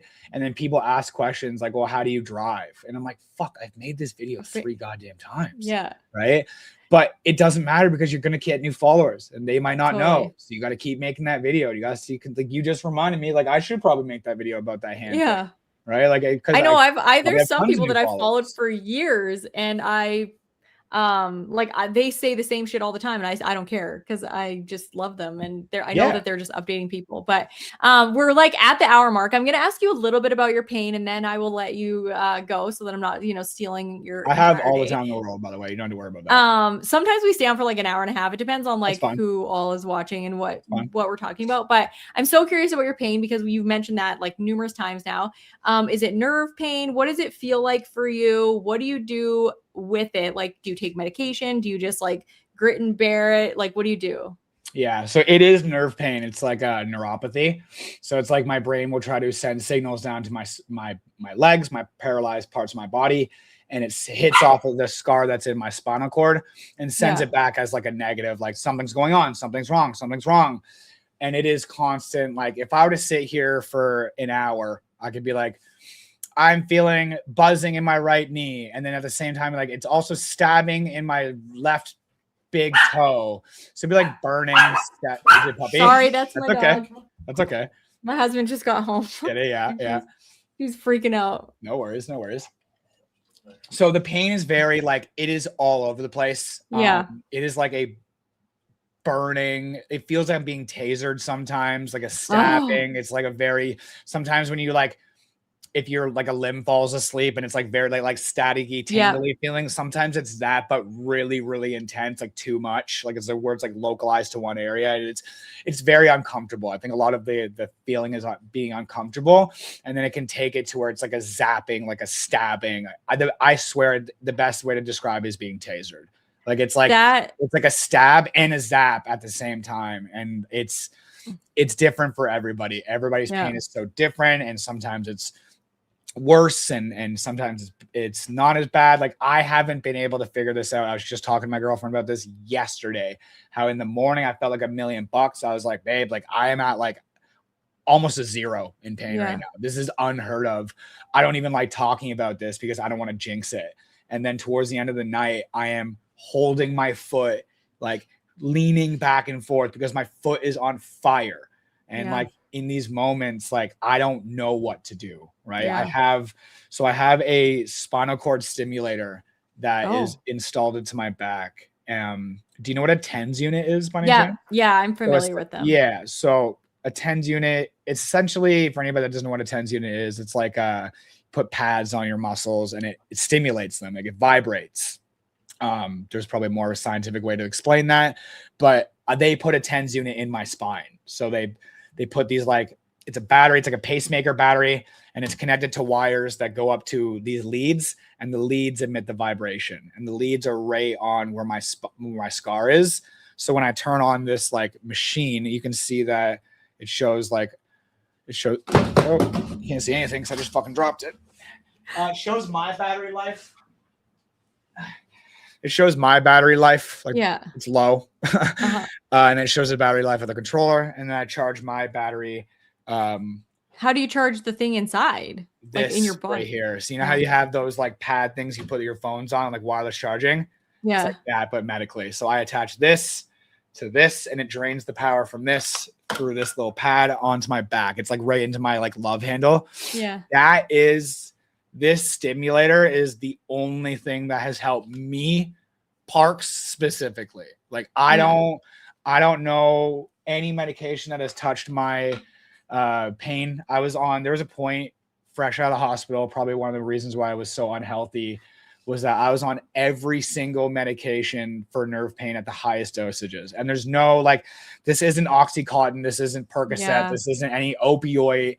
I wish I can get a little high and enjoy this at some relaxation. It doesn't touch it. Like it doesn't touch that type of pain at all. So that wasn't the type of medication I was on. It was just stuff that's trying to distract your brain. I don't really even know what that med does, what those meds do. And it doesn't always help people. Like some people, like my grandma lives off gabapentin. She loves it. It's given her life because of her pain and with her stroke and stuff like that. I know lots of people that have good outcomes for medications, Lyrica, Cymbalta, carbamazepine. There's so many different medications out there. You just gotta kind of find the one that works for you. Unfortunately, none of it worked for me. None of it. So that I do things like sorry, I don't want to just cut you off. I think that the greatest thing to help my pain is distraction. It's tough because you can't be distracted 24/7, but it's just distraction in any capacity at all. This is where it's like I'm literally pushing through it. Like I say push through it, like I'm literally pushing through, like I'm suffering in silence. I am like grinding my teeth and I'm just like going to the gym, make the content, clean your house, listen to music, be distracted, do anything you can to keep your mind off this pain. And it like, I don't know, it's not easy. It's not recommended. It's the only thing I can figure out how to do. Like, I think literally every single thing that you said about nerve pain is my exact nerve pain. Okay. Gabapentin, none of those things helped me. They just made me really tired, almost kill myself driving. 100%. Terrible for me. And I just, distraction, because like your brain is literally just like getting all of those messed up messages and trying to interpret them, and it's just interpreting them as pain. So like the fastest way to get rid of that pain is to just get your brain doing something else. And but electrocution, being tasered, most of the time it's like burning pins and needles, but then in my chest specifically it's like being electrocuted, and it's like I call it like fizzling out. So it's like massive like electrical signal here, and then it goes all around like my level of injury. And it's like, it's not like a tickle, but it's like, oh my God, it's like so painful. So intense, man. I think that with the distraction, I think that if you really think about like nerve pain, when I get in pain, I get nervous. Like when I'm nervous, it makes your nerve pain worse. Like I'm worried that how long is this pain going to last? How bad is it going to get? And you're nervous. And when you're nervous, it makes your nerve pain worse. Right. So if you can try to be distracted and like, do anything that you can, like anything to make yourself feel better. I have showers to like try to like distract my body, hot and cold. I'm trying to do anything to listen to music, even like TMI, but like even like being like sexually active, right? Like that like is distracting. And then like even like that release that you have at the end is like you calms your nerves down. It is a way to be able to relax and just calm your nerves down. How do I calm my nerves down? Like especially at night when I try to go to bed, how do you be distracted in bed? Right? Like that's like so I'm like having the TV on and like trying to like find different ways to like be distracted and like learn about my pain every day. One of the things that's helped me like pretty significantly, and it's something you have to practice all the time. It's really hard. It's just like cognitive behavioral therapy. And it's literally just managing your thoughts, emotions, and physical reactions to the pain, because the more of a reaction that you have, like you say, thinking about like how long is this pain gonna last, like, oh my God, I can't handle this, the higher or like the more those brain centers get activated that interpret the pain as really bad. And so it took me probably like 2 years of being like, don't tense up, which is so freaking hard when you have nerve pain, especially when you get the like zapping kind. So like just like actively relaxing your muscles, and then being like, I can handle this. This is a funny feeling instead of like painful. This tickles or whatever the thoughts are. But it's a very long haul because you're just trying to reduce the activity in those brain centers. But yeah, it's such a bitch. I mean, if I could take one thing away that would probably make my quality of life really a lot higher, it would be just like that constant nerve pain, and then it would be bowel and bladder, and then it would be walking. But I always say that I always say a lot. I say this often that I'm like, my nerve pain is what disables me. Like this wheelchair is not disabling me from living my life at all. Like it prevents me from doing shit, obviously, but it is not what disables me. Like this nerve pain is what stops me from doing everything, man. Like everything. Like it's just like you said, we try to find everything we possibly can to manage, right? And like you said, like having the right mindset going into certain things, and like you said, not tensing up. Like I always talk about like that's basically like in my mind, I'm like, you have to just be tortured right now and then it'll leave you alone. I call it my pain demon. And it's like, he just wants to fuck with your foot for a little while. Just let him do it. Just let him torture you for a little bit. And just like you said, like laugh it off. Like I'm like, even yesterday I was talking to my girl and I was like, I'm in so much pain. It's almost comical. Like I was actually trying to laugh through it. I'm like, this is like, there's nothing I can do about it. And like, I had to drive her home. She's like, oh, I'll take an Uber. Like, no, like I'm not stopping my life because of this pain. Totally. Right. And like this drive could help distract me. Right. But like in that moment, I'm just like, I'm laughing. I'm almost like hysterical because I'm just like, this is so tough. Like, this is my reality. Like, this is so fucking tough. It is so hard. And it's really hard. It's like one of those things you can't really explain to somebody. Like I basically have one good arm. Like this arm doesn't have nerve pain in it, and that's it. And like every other part of my body, I'm just like, I can move, you know, from my chest up, and then I have this one good arm that doesn't have pain, and my head doesn't have pain. And I'm just like, how do you explain that to somebody that doesn't really get it? But I think I had a question in here. I'm just gonna get to the comments a little bit because somebody was asking about your level of injury. T6 to T9. Oh, that's exactly like pretty much where I am. But it's weird though. It's inflammation. Like it's again, like mine isn't the same as like a lot of spinal cord injuries where it's like you have an accident where something happened. I just have my scar is from an inflammation from an autoimmune disease. So like the scar it's big. It's from T6 to T9. But like a lot of like if I were to be sitting beside someone that has an injury of that level, they might have. I found a lot of people at that level like don't have things that I have. Like I have I'm very, very benefited in the fact that like, and this is such a weird thing to say that like I'm benefited to have this, but like I'm happy that I have my bowel and bladder. Like I have that's function. very lucky. But most people in my level don't have that. Like they just don't. And like it's weird because again, like I am like I have a spinal cord injury, but I don't have a spinal cord injury. So like it's hard for me to relate to some people like that. Like I have people on my basketball team that they're like, I don't get what you have. And I'm like, I don't get what I have, man. Right? Like it's just like it's everybody. I don't know. It's considered a spinal cord injury, and I do have a level of injury, a scar, T6 to T9. But my what I've had come out of that isn't the same as somebody that has the same level. Can you move your legs then? Not really. I have hip flexor movement. So you can like lift your hips. Kinda. Or you can go in and out. In and out, yeah. So I can like grab a cup and hold a cup.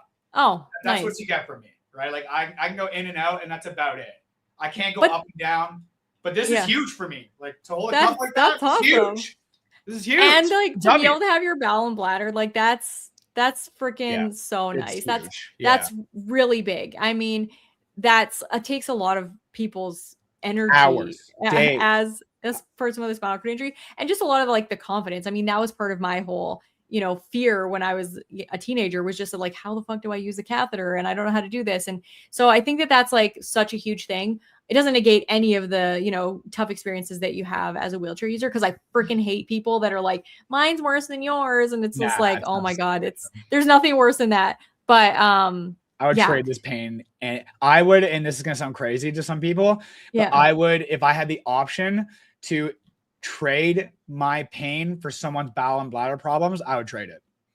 I You would think so? I know think so. I know yeah. so. It is like this is the worst thing that I ever like. I slept for 3 hours last night. It doesn't stop.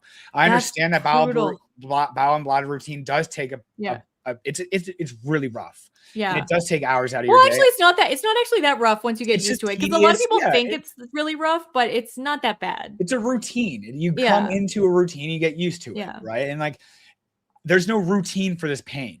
There's Yeah. no Like I said, rhyme or that's the reason. first thing I would take away is the nerve pain. 100%. Yeah. 100%. And like sometimes when I talk, like I feel bad. I know that disability is such a broad spectrum. Yeah. So not everybody's going to relate the same way. But like with me, like I'm fully paralyzed, can't feel my legs, but like my bowel and bladder works. And I don't have an issue like I don't have like an issue with like erections and stuff like that, or like Oh, ejaculating. that's also and stuff really like that, which is amazing. incredible. When I first got injured, I did. When I first got injured, I did have a bowel and bladder program. I was using suppositories.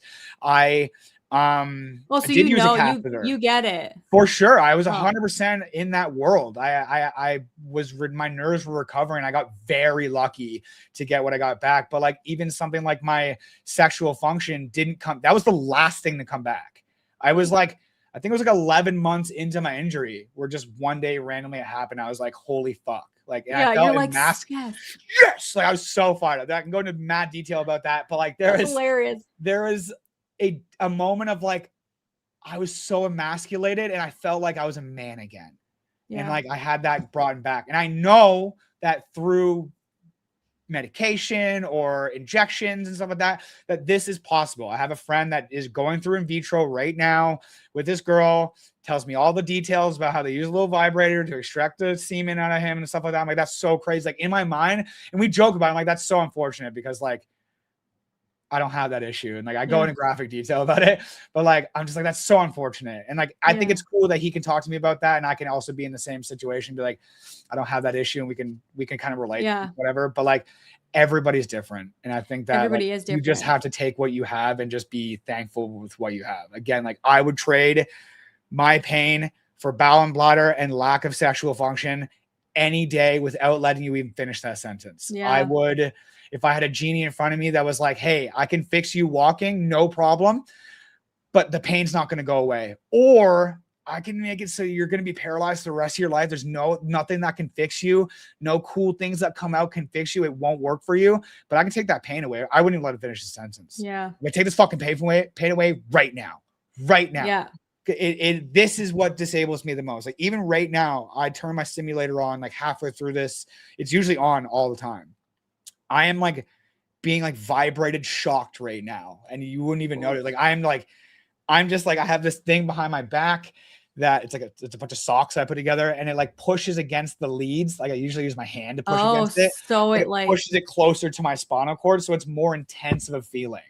So like I am suffering in silence 24/7. And you would never even, I'm always uncomfortable. I'm always moving back and forth. I'm always rubbing my legs. I'm always doing whatever, but nobody would notice that. Anybody seeing on the outside would be like, oh, this wheelchair life must be really tough. Am I giving a fucking idea? Like that's not even the gist of what I deal with on the daily. Right. Oh my gosh. That's so brutal. There was a couple people in here that were talking about like your pain. Don't resist the pain. Yep. Don't resist the pain that intensifies it. Welcome it and say, I'm stronger than this pain. This is so cool that you can bring these fucking comments up like this. Yeah, I love it. I love this, like this streaming software. It's really cool. Oh my God. Let's see. This person says, love Stardew Valley. That's I had a feeling that someone in your chat was going to be a big Stardew Valley fan. Like she likes all those cozy games. Somebody else says Iron Man by Black Sabbath is my favorite song. I think that they're like referring to like your Marvel thing. Hell yeah. Let's see. StreamYard. Let's see. Losing 100 pounds in a wheelchair is genuinely amazing. Yeah, it was tough. Super amazing. It was again, like I probably gained 20 of that back, 25 of that back, depending. I love baked goods. I'm a slut for a cookie, but I know, me too. That's my problem is I'm just like, how do you get rid of the things you like with, you know, because there has to be a balance, but I seriously don't have like an off button. I'm like, you put chocolate in my mouth and my body's just like, yeah, bring it on. Let's I can't even have it in my house. I can't, if I have a box of anything, granola bars, chocolate, whatever, cookies, it will be gone within a day, like a day or two. Like I can't have it. Like I have an unhealthy relationship with food. And that's something like, even as someone who's trying to figure out their body, figure that out. What is your relationship with food like? Can you actually like hold back? Can you eat one cookie? They say the phrase like, what is like Lay's or whatever like that? Yeah, like, you only have one, or can't have one, or something like that. I can't remember what it is. It's like yeah. You can never just have one or something like that. Like, is that how you are? Because that's how I am. That's how I am too. Even because it goes as just far with chocolate though. Is it chocolate or sweets? Like sweets, in cake, general? chocolate. Yeah, it's baked goods for me. Baked goods, cookies, muffins, donuts, croissants, like any baked good. Like I am like, oh fuck. It's like that's why Tim Hortons like I'm brutal with it. Brutal. I know. I like when I was a teenager, donuts was my favorite, and Tim Hortons used to have something called an eclair, which was like a long john, which is like a chocolate covered donut with like whipped cream inside of it, like so yummy. Oh, it's like a Boston cream, sort of, but it was just whipped cream, and it was like a long john. If you know what a long john is, it's like just like a long donut, but it had chocolate on top. And then they also had something called a bow tie, which was like very similar. They got rid of like all these cool, delicious things, but they were so freaking yummy. A couple of other comments. Have either of you considered doing product reviews for income, like making videos on TikTok or Instagram showing products that make you live easier or that you use on a daily basis and provide links, like affiliate marketing? Yes. Sort of like, yes. So are you into that at all? Yeah, I'm a Spinergy. There is a brand Spinergy if you're a wheelchair user. Yeah, definitely know it. Yeah, I have the wheels. Yeah. So they're not cheap. I would say that Spinergy is like the Cadillac of like I say actually that. So wheelchair wheels are shoes, and I think Spinergy is like the Nike Jordan brand of that. So I was in their ear constantly, like, as maybe our viewers don't know, but it's not easy. It's not easy. I have tagged every brand. I have tagged every piece of clothing I've worn, everything I use for everything. A lot of people don't care, right? If you don't have millions of followers or whatever it might be, or if you're not like in their face, you're not going to get noticed. You get very lucky. A lot of this content creation thing is luck. Truly. It's all about either who you know or luck, or just being the squeaky wheel. I preach being the squeaky wheel in every aspect of life, but especially with content creation. Like, I'm not afraid. Like, I'm not opposed to this. Like, every video I'll make will be like a brand deal. I'm down. Like, I don't think any content creator is not opposed to that, as long as it's a product that they actually like and believe in, right? It's just about getting noticed. So even with the Spinergy, like, I was in Spinergy's emails constantly being like, I think that I'm somebody that you should be with. I think that I think that I can speak to people. And like, once I kept sending them my following, I would send them a media kit that would have all my following. The number just kept growing, and my numbers kept growing. So it showed consistency, and I was consistent messaging them. And one day I got a message back being like, would you like to be a part of the affiliate program? And I was like, fucking right, I would. Yeah. And then like, that is my foot in the door to being a part of Spinergy. I'm not a partner, but I do have a code, and anybody listening could use Parks, Parkes, for any Spinergy products and get 10% off. If you buy $10,000 of Spinergy stuff, which is very easy to do because it's very expensive, it's like $1,000 off your stuff or $100 off your stuff, right? Like, so, and as a content creator, maybe I get a cut from that, or maybe that like shows Spinergy that I care and they bring me into the partnership program and stuff like that, right? Like, I think it's up to us. And this is something that I'm going to start doing and talking about how my journey now, I think, is about to take off. I hope. I'm trying to manifest some greatness here. Right? When it comes to my content, I think now is where we start doing this, where I built my resume. I have my media kit, and now I have to go out and fire out 10,000 emails to 10,000 companies and just keep doing it. Keep going. Because if I send out 100 emails and I get one person hitting me back, cool. Let's get the ball rolling on that. Maybe other brands will see that. You're also a decent looking guy. I'm going to send you to my agent, your stuff to my agent, because it's like a talent company, and there's like modeling, acting. I want to do modeling You're in Toronto, and there's way more stuff there. Like, I got one Walmart commercial, and I've never seen the Walmart commercial, and like, I probably got paid 20 grand from that so far, just royalties. So I don't even like I doing want an that agent stuff, so bad. but like they have to pay you every year. And I've never seen this Walmart commercial. If anybody's seen this friggin' thing, I got like 10 grand the first year or something, which is like life-changing money to me. I'm like, oh my God, this is crazy. And then every year they've renewed my contract. So they have to keep sending me like money for it. But I'm like, you are a very like, you know, you're a good looking guy. And I think that like you would be a good part of the talent roster. So I'll send you like directly to like, I'll connect you with my agent I or whatever. appreciate I don't that. even do lots of stuff. I think that that's a part of this too, right? Yeah. So I think that that's, like I mentioned before, it's all about who you know. Well, I don't know talent agencies. I know that that's something I need to do. I need a manager.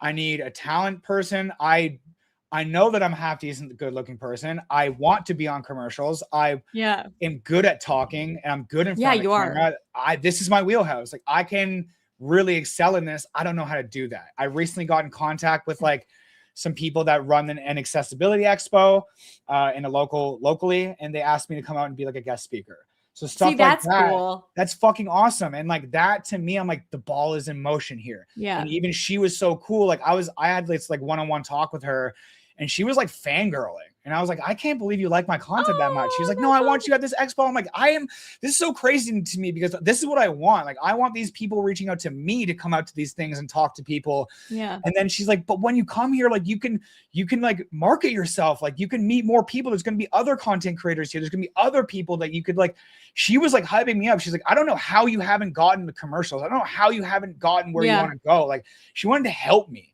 She was like, when we do this, like you come and do this accessibility expo, me and you don't lose contact of this. She's like, I want to help you. Like I guess she had some background with like marketing. Yeah. And she's like, I'm going to teach you how to market yourself properly. Like I'm trying to build a team here. Like I'm trying to build people, or at least someone that's going to kick me in the ass and be my accountability buddy and teach me how to do this. Right. Like this is you being like, you need an agent, looks fade. This isn't going to look like, you're not going to look like this forever. You're 33, wrinkles are coming. That's so funny. Take fucking advantage of this right now. Get paid. Fucking go, girl. Well, I just don't. I am not good at this stuff. I just had a friend happen to start a talent agency that has blown up, and now she partnered with a Vancouver talent agency, and they have talent all over Canada. Like I have a couple friends in Ontario that do like they're on her roster, and it's not like I would be like everybody be on this talent agency, but like when you know somebody is like got the look for like commercials or whatever, then I think it's an easy like, yes, you have a social media following. So they also do like, if you want them to do your brand stuff, brand partnerships, I think they'll also do that too. Cause they were doing it for me for a little while too. And will they like reach out to brands for you? I believe that they will. I kind of started doing that on my own because the cut was a little bit too high just for like what I was able to make. But the only other suggestion I have for you, because I think you're doing really good, I mean, reach out to brands and stuff like that, is the only times that I've ever gotten really decent brand deals was when I already reviewed something entirely for free and I was talking about it for free, and they saw my content that I already did, and then they reached out to me. So makes sense. There's been a couple times where I've gotten other brand deals, but the big ones, like I'm not like part of a lot of them. I have a friend that worked for Coloplast, so he kind of got me, like connected me to people there. So I'm a brand ambassador for them. So I do some stuff for them, not a lot. But then I have, like this wheelchair scooter attachment thing, but they saw the review I did, and I did a review of the cushion that I use, and they actually got contacted from people seeing my video, and they were like, how did you find us? And it was my video. So just do a couple of things like that you love. Just talk about it for free. And then I didn't even tag the people because I didn't even really know what to tag. But so that's my advice. But I'm really bad at this stuff. And I'm not good at building a team. I just have happened to have really like serendipitous things, like my friend starting a talent agency. But it is really cool. Like they'll get luck. We talked about sometimes it's luck, totally, and sometimes it's about who you know, right? Yeah. Like sometimes a video just blows up and you're like, all right, this is my niche. Like, all right, this is what I do. Like now I'm going to make sure I do this specific video more often than not than the other videos and whatever, right? Like I have done many videos reviewing things. But like, again, this is in the beginning of my content creation. And like, when I look back at some of these old videos, I'm like, you would do that differently now. Yeah. There's a lot of You that. and now when right? you have now, especially that you have the big following and on Facebook because people are going to see it. But I think it's so hilarious because we all not like imposter syndrome, but I was like, I wanted people to come on the podcast and I was like, I'm not going to email this guy. He's got like 60,000 things on Facebook. He's not going to come on my podcast. Why would he come on my podcast? And my husband's like, why wouldn't he come on your podcast? Yeah. Like just so I'm like, we all most of the time have more to offer each other than what we think we do. Cause I'm like, I'm a terrible I have 18 people watching my podcast right now. And why would somebody want to come stream with me? I have 10 people watching my Twitch stream. Okay. So we're not like that. We're not like totally out of the realm of each other's like growth pattern right now. But 100%. Anyway, I hope that I really, the reason that I wanted you to come on is because I saw that your YouTube channel only had like 1 point some thousand subscribers. And I was like, that can't happen. Because like, he's so cool. And I was like, I love his message. I think his content is really positive. I think that you're somebody that is not I don't like some of the people that are out there today because they have woe is me, my life is really hard, and they also kind of have that like I'm an inspiration, so my life is hard, also I'm a major inspiration, and I'm like that's like a dangerous thing. Right. So I'm just like, it's a dangerous thing to get somebody to believe that they're entitled to anything other than what they put the work into. And nobody gives a shit about your pain or your disability. You still have to show up to do the things that everybody else in the world has to do. And you can't whine to the world because nobody is going to want to hear anything you have to say if all you do is complain. So it's the person, the boy who cried wolf, right? Like, exactly. To hear this exactly. Shit. Like, I don't. Woe is me is not it. Like I'm not here for this. I'm just trying to be me. We all have our shit that we deal with on the daily, right? Like and I think it makes us look bad too, though. It right? does. Like, I think that like as a disabled content creator, when I see other people posting content like that or something that I don't agree with, I'm just like, you motherfucker, man. Like there was this one kid, it's like 20 years old, and I followed him. I was like, this kid he's jacked out of his mind. Like, okay, we got a new one. He had just gotten injured. I was like, one of us. Like, I'm welcome to the crew. So I followed him. I was like, all right, cool. Let's see what he's got going on. Let's see what's content. And like, it was not good. It was like all like, woe is me. He was like showing like really open wounds. I was like, whoa, like, holy fuck. I was not expecting to see that on my feed. Holy shit. Gross. And then he did this video recently. He's been doing this series where it's like, he's clickbaiting, and I'm not opposed to that. I think there's clickbaiting that you can do it to an extent, but his whole series is like, he stands in his walker and he's like, this is day 38 of me forcing my paralyzed body to walk again. And if you think that I can do it, you can follow me. Yeah. Dude, you are fucking lying to every single person that is clicking on this video and supporting you, sending you money, whatever is happening, you're lying to them. Yeah. The reality, you need to be realistic. That's what I make content about. That's why people like me, because I'm fucking realistic. Yeah. Dude, if you have a spinal cord injury and you've been doing this for a long time, you're not going to just stand there, hold yourself up with your arms, and your legs are going to magically happen. It's not going to happen. They talk about, yes, always try to connect your brain to your body. Never stop doing that. 8 years down the road, I'm still trying to wiggle my toes. I'm still trying to do that. But I'm realistic. I'm not going online and being like, I'm going to do this. And because it's false hope. It's false hope. And like and then he took it to a point where it was like, he went to ChatGPT, made up this whole fake DM with Mr. Beast. You probably know who that is, Mr. Beast. Yeah, I do know who it is. Yeah. Right. So it's like, he makes this whole big thing about Mr. Beast. And it's like, Mr. Beast said that if we get this video to 500,000 likes, that he's going to come do a video with Maurice. He's going to send me robotic legs. He's going to send me robotic legs so I can walk again. So he was like, this thing blew up, millions of views, millions. Everyone's like, oh, we got to get this guy. We got to get this guy's legs. And I'm like, and then they found out he's a liar. Well, nobody knew. And I'm like, oh, maybe he did get it. Like, fuck, Mr. Beast is going to put this kid on the map. Put us on the map. Fuck yeah. And I'm like, I believed it. So I'm like, yeah, let's go. And it's like, the next video is like, oh, we hit our goal, but Mr. Beast messaged me back and said, if we could double the goal, then he'll actually make a video with me. And then I'm like, oh, this motherfucker. And I'm looking in the comment section and everybody's calling him out. Everybody's like, no, now you're lying. Yeah. And this one, I'm like, this motherfucker. Like, if I were to get enough traction to make a video with Mr. Beast, no one's going to believe me that if they've seen his video. Do you know what I mean? I just think that there was millions of people that saw his videos. And I was like, fuck, man, this looks so bad for us. Every time I saw that, I'm like, this looks so bad for us. Like, this is this hurts us as the disabled community, like as wheelchair Yeah. content creators. This fucks us. Like, that's like and a if classic. Mr. Beast sees this, Oh, he's not gonna want to fucking work with disabled content creators because this is what he thinks that we're like. Like, I know. that's how I think about this. We have to like represent us as a brand. Like, there's not many of us. That's what I think that as a content creator, but I think that as a person with a disability just in general. Like if Yeah. I go out somewhere and somebody is like, not that everybody's entitled to have whatever opinion they want. And if somebody doesn't want to answer an invasive question about their health history, like what happened to you or whatever, and they can go like, you know what, I'm in a hurry. I don't really feel like talking about that right now, but thanks for the curious question. Like, you know, but some people are like, fuck off, dude. I'm answering any questions about my medical history. And I'm like, dude, that is how somebody is going to think, what they're going to think next time they see somebody with a disability. And when like, maybe that person has a 10-year-old kid and the 10-year-old kid's like, Mom, why is that person in a wheelchair? And they're like, don't ever ask them because, you know, Because people you don't want them to.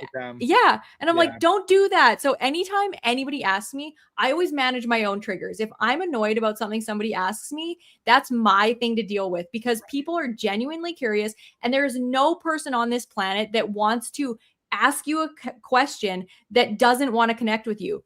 That's like what we want, isn't it? We want people to connect to us, relate to us, you know, be informed about how our lives are, get educated, raise awareness about disability. And if you're an asshole, because you're like, don't talk to me, don't look at me, don't whatever. I'm like, dude, I call myself wonderfully conspicuous. I'm like, I'm fucking awesome. Somebody sees me, they're going to remember me out of all of the regular Joes in the world because I'm conspicuous. And I love that. If I need help, somebody sees me struggle. Somebody out there that's like having, you know, mental health issues and struggling silently, like you say, in pain. Nobody can see that, but they can see that we're in a wheelchair. And I love that that helps me connect with people and allow them to know more about disability. So I'm just like, we are representing our people at all times, especially on the internet. Yeah. And like, even in public and stuff, like I actually related to that a lot, what you just said. I wouldn't say a temper, but I could definitely I can get irritable. Like especially when you have nerve pain. And I'm in pain 24/7, right? So there have been moments, I say 95% of the time, I want to educate and I want to be that guy. And I want to like, I know that my existence is like a lesson learned for everybody around me. Just being alive and pushing down the street in my existence. I have the ability to teach just by living. And I think that it's such an amazing gift. There have been days where someone has caught me on the wrong fucking mood. And I'm just like, I'm not having it. Not that I'm like, fuck you. But I'm just like, it'll be something as simple as like, because I think there's some bullshit. Like there's been times where like I'm in an elevator with someone I've never met in my life. We're going down 3 floors. And they're like, what happened to you? Like, I know. I'm like, bro, fuck. Like, I don't have the time right now. I'm in pain. I don't know who you are. So sometimes I'll just make some shit up. Like, I'm like, I don't know. I got hit by an old guy. I got shot by a cop. To really just get their fucking really just whatever, right? And like sometimes it's just like it's none of your business, man. Yeah. Like, because like I don't feel like being a teacher in that moment. Right? Totally. Like, I also have what's going on with me, and later on, 3 or 4 pushes down the street, I'm like, fuck, like you should have dealt with that a little bit better, or maybe you should have just like you didn't represent your people very well at that time. Right? We're human beings though, and that's like I think like one of the things that I will. Not that I'm like passive aggressive, but I can be passive aggressive. Like if somebody says like, what happened to you? I'll be like, what do you mean? And I want that I'll make them be like, well, you know, and I'm like, no, I don't know. And then they're like, then they start to get really uncomfortable because they're like, you know, they don't know what to say. Or like one time I was with a bunch of girlfriends in wheelchairs. I was in Calgary and we were just like literally hanging out. There's 4 of us. And there was like a guy that came up. He's like, can I take your guys' picture? Like, this, you don't see this every day. I'm like, see what? Like 4 women hanging out? And he's like, no, like this. And I'm like, this what? And he was like, didn't want to say like 4 women in wheelchairs or like disabled women. He just like, but I was just like annoyed as shit because I was like 100%. Sitting there talking. I'm like, what do you want? And he was like, he wanted to take our picture for a magazine. I'm like, you want to take a picture because 4 women are hanging out? Like, dude, come on. This is ridiculous. It's so dumb that you think that this is noteworthy, that 4 women in wheelchairs exist in the world and that, you know, aren't, I don't know, like trolls or something. It was like, oh, I think And like, another time I was like in a bar with some guy friends of mine, and like all of these drunk people just kept coming up to us and they're like, "This is awesome, man." And I'm like, I'm sure they thought we were like on leave from a group home. They're like, "They got a day pass." And I'm like, "Fuck off. Like, get out of here." it's But so stupid, it's so man. bad. Like, Normally I'll lose my temper at like the stupidest thing. Like I yelled at like a 7-year-old girl once that was in the accessible stall because I'd gone to like 4 different bathrooms and they were all taken by like people. And then when she got out, I was like,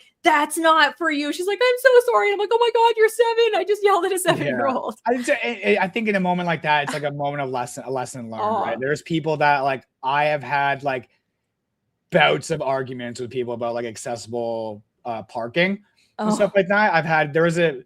One of my favorite situations ever was when I pulled up to an accessible parking spot. I had an Infinity G37 at that point. So it was a really nice sports car, blaring my music, and this old lady, like before I even got out of my car, she like tapped on my window and she's like, "You can't be here," and went on this huge fucking rant. And I just let her rant. Yeah. I just let her, and I was just like in silence looking at it. I'm like, all right, good thing I brought my wheelchair then. And I actively grabbed my chair, and she just sat there or stood there in silence, watching me put my chair together. And then at the end of it was like, "Well, you shouldn't play your music so loud." And I was like, you're fucking looking for things now. Like, you're reaching oh my for God. shit. Like, in that moment, I was able to teach that old lady a fucking lesson, right? And I think like someone in my chat just said that like what happened question, it ranges massively from kids to adults. I will talk to a kid all day that is interested in this. But like as an adult, you should know to not just be prying like that. Like we're going 3 floors down an elevator. What do you think I'm going to tell you? Like, what does this give you for me to be like, I got shot and then move on? Like you get to go tell your friends that you met some guy in a wheelchair and he got shot. Like, I don't know what that does. That doesn't do anything for me. That doesn't do anything for you. Doesn't do anything for disability or accessibility as a whole. And I didn't teach you anything. Like anybody can get shot. Anybody, like, if it doesn't produce some sort of production, like I don't fuck with it. Like, I think it's tough. Like, I think, like you said, you come into moments where you're like, fuck, I could have handled that differently. There was a situation very recently that happened where somebody in this big lifted Bronco parked in a handicapped spot. And I'm driving around, I'm like, fuck, man. I'm with my girl. I'm like, I can't find a spot. This guy's just he's just sitting there. And I'm like, is this guy getting out? Like, there's no way. Like, is he actually like disabled? Or is he just like dropping his buddies off because they're all getting out of the car? And I kind of sat behind him waiting for a bit. And then like all the buddies closed the door and they all went into the store and he just sat there. And I was like, oh, this motherfucker. Like, I'm like, and in that moment, I thought this able-bodied person was just taking my spot. So I like hold my placard out. I'm like, I'm honking. I'm like, bro, like I'm fucking disabled, right? He backs up. And as he's backing up, he's yelling at me. He's like, "I'm doing you a favor." And he has a disabled placard. I'm like, oh, fuck. Like in that moment, I'm like, man, he actually does deserve that spot. But then I had to take a step back for a moment and be like, no, but he's taking advantage of the spot. He's not getting out of his car. That's illegal. That's illegal, at least in Alberta. Illegal. 100%. He's like, "I'm doing you a favor." And I talked to my girl about this. I'm like, I felt bad all day for that. Like all day. I'm like, man, I just like went off on this guy for parking the spot when he deserved to be in that spot. And then in the same breath, I was like, no, but he actually, like, if he got out of his vehicle and went in, I would have nothing to say and I had to keep driving around. But I watched his friends go in there and he had no intention of going in, to the point where he backed up, let me have the spot. We had a little arguing match, whatever.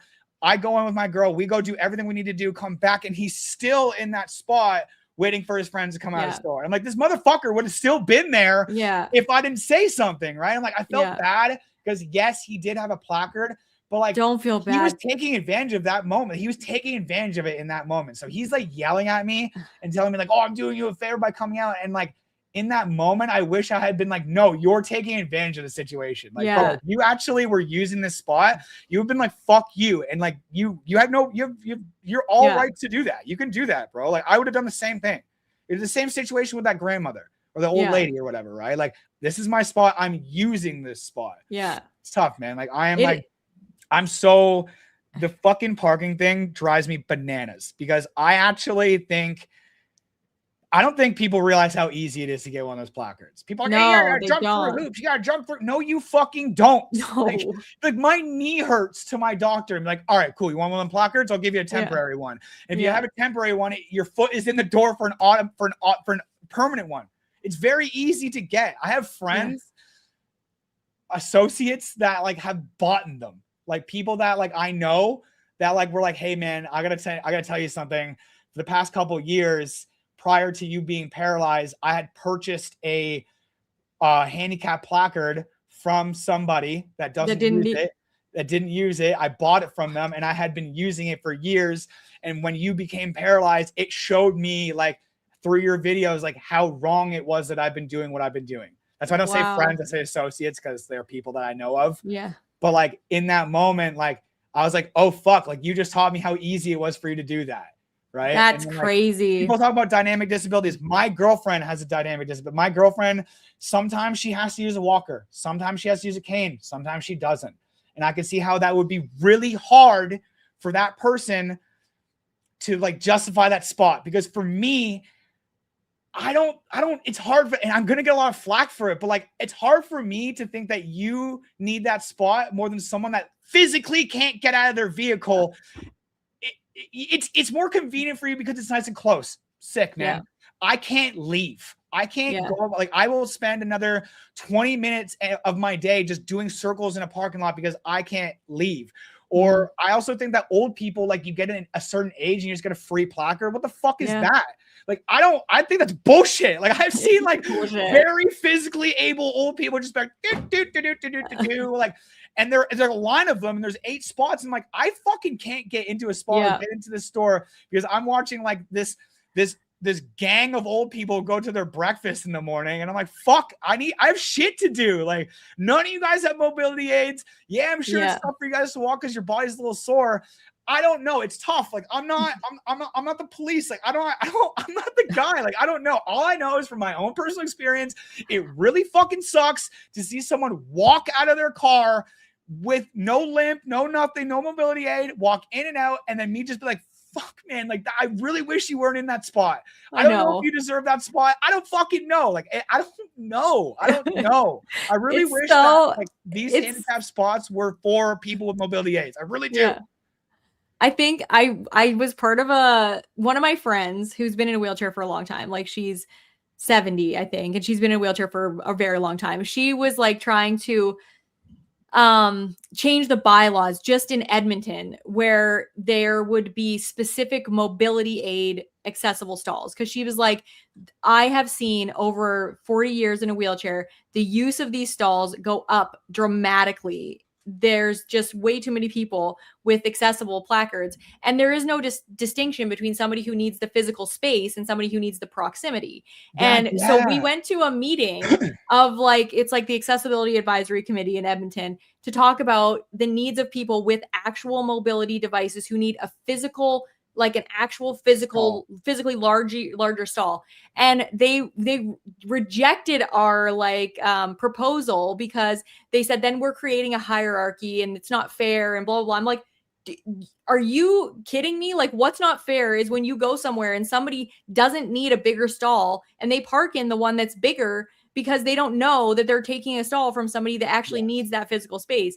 And like the only time that I ever park in an accessible stall when I'm not physically getting out is if I go to my daughter's school and I know that there's not very many people as parents that need the accessible stall. And I don't want to take up a regular stall because none of the other people are going to park in the handicap stall or they will illegally. And I'm like, I'm probably not going to get a ticket, even though I could get a ticket, a high ticket if I didn't get out of my car. So like sometimes I'll make the judgment there, but I still like never, ever in a million years am I ever parking in an accessible stall unless I'm getting out. My kids are always like, just park in that one for running. And I'm like, I am not, it's not allowed. I will drive you to the front of the store, come pick you up. But yeah, there's so many people that, and I try not to be the like judgment police or the like, you don't deserve it because it's so much of my own energy to be like that fucker doesn't need that placard. But it's such a hard thing.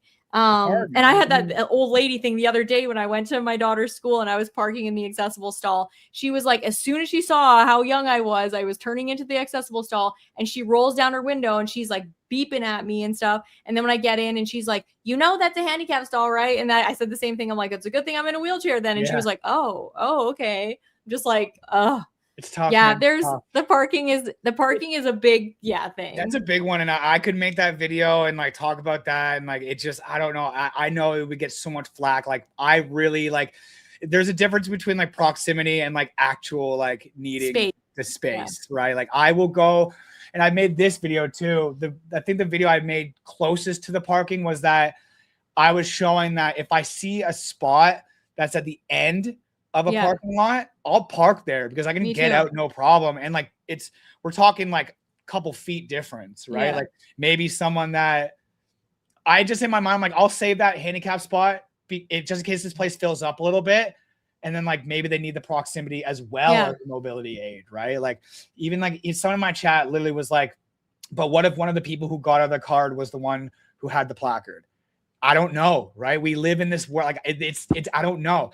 In that situation, I do know because I watched these kids like backflipping out of the car. They were young. They're like young kids, right? So like their buddy pulls up, whatever, and he's like, I got a car, boys. Like they all run in and whatever. And like even he was, as he backed up, was like, said something along the lines of like, how do you know my disability isn't as bad as yours, or something along the lines of that. And like that's where I was like, oh, I feel like a fucking asshole. But he wasn't using the spot. Like, he wasn't using, and it's such a like, it's really tough. It's really tough. And I know that like, if I were to make a video and like maybe even people watching live, like think whatever way about it, but I just think it's really tough for someone who physically can't go about their day to have to work around someone that like wants 20 extra feet to get close to the fucking door. Like we're literally talking about a couple of steps. Like when people are like, I deserve that, I need to be closer. We're talking about a couple feet here. Yeah. And like it is a lot farther than, I mean, it is what it is. Like I just think that like on my daily am constantly being like, this world is not built for me. How do I manage this? Right. Yeah. I don't think that person in that situation really is like, I don't really know how to say this, but like, I don't think that they care that hard. Like, I think they don't know. And I think that's the sad part, is that they don't know. And because they don't know, they don't care. Or the worst part is they think they know. Like they think they get it and they don't. And that's the hard part. Like I have a friend who he passed away a couple of months ago, but he was like super outspoken guy in a wheelchair, like, fuck this, never ever let somebody park in a handicap stall without beacon off or whatever.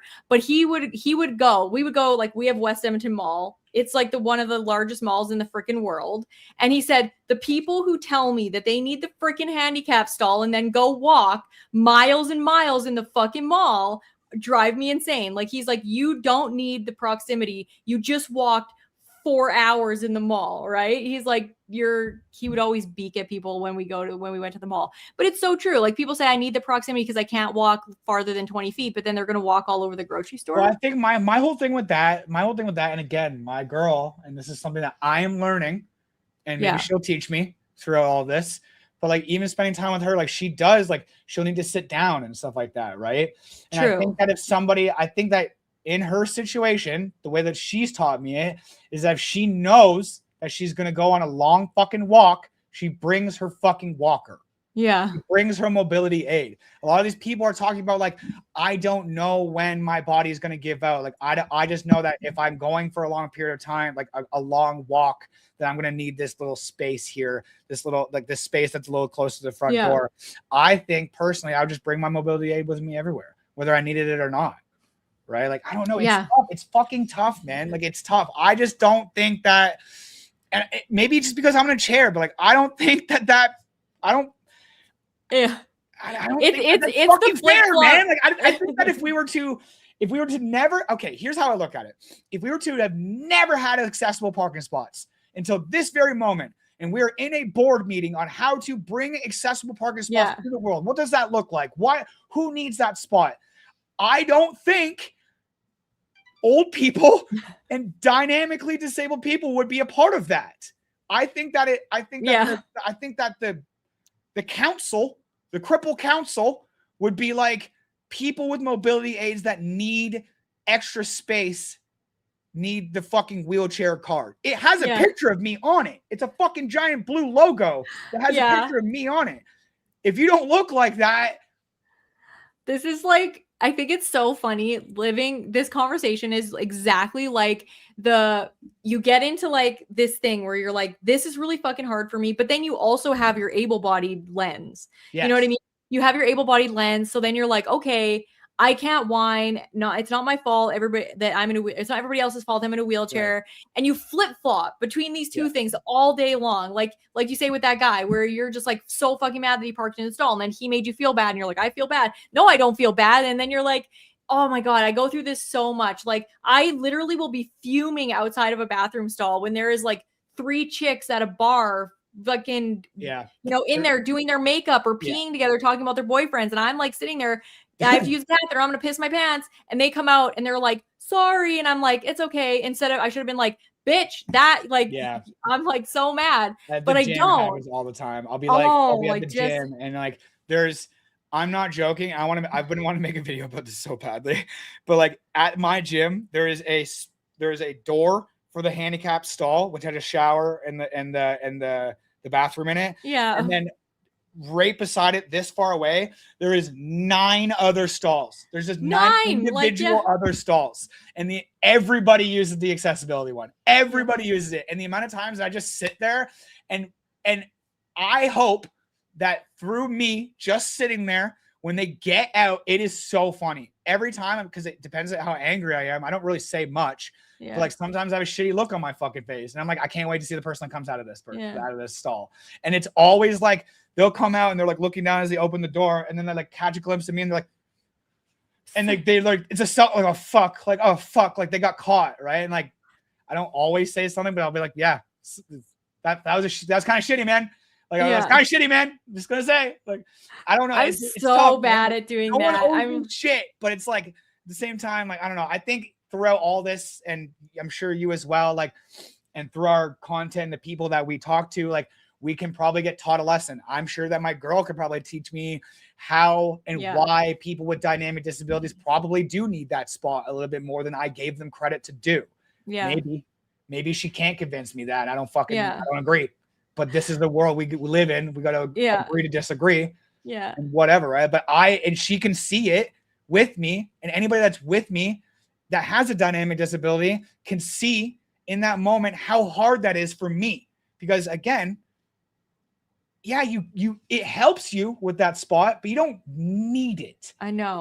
You don't need it. I actually fucking need it. It's like I have done it so many times to where like I've parked in a regular spot.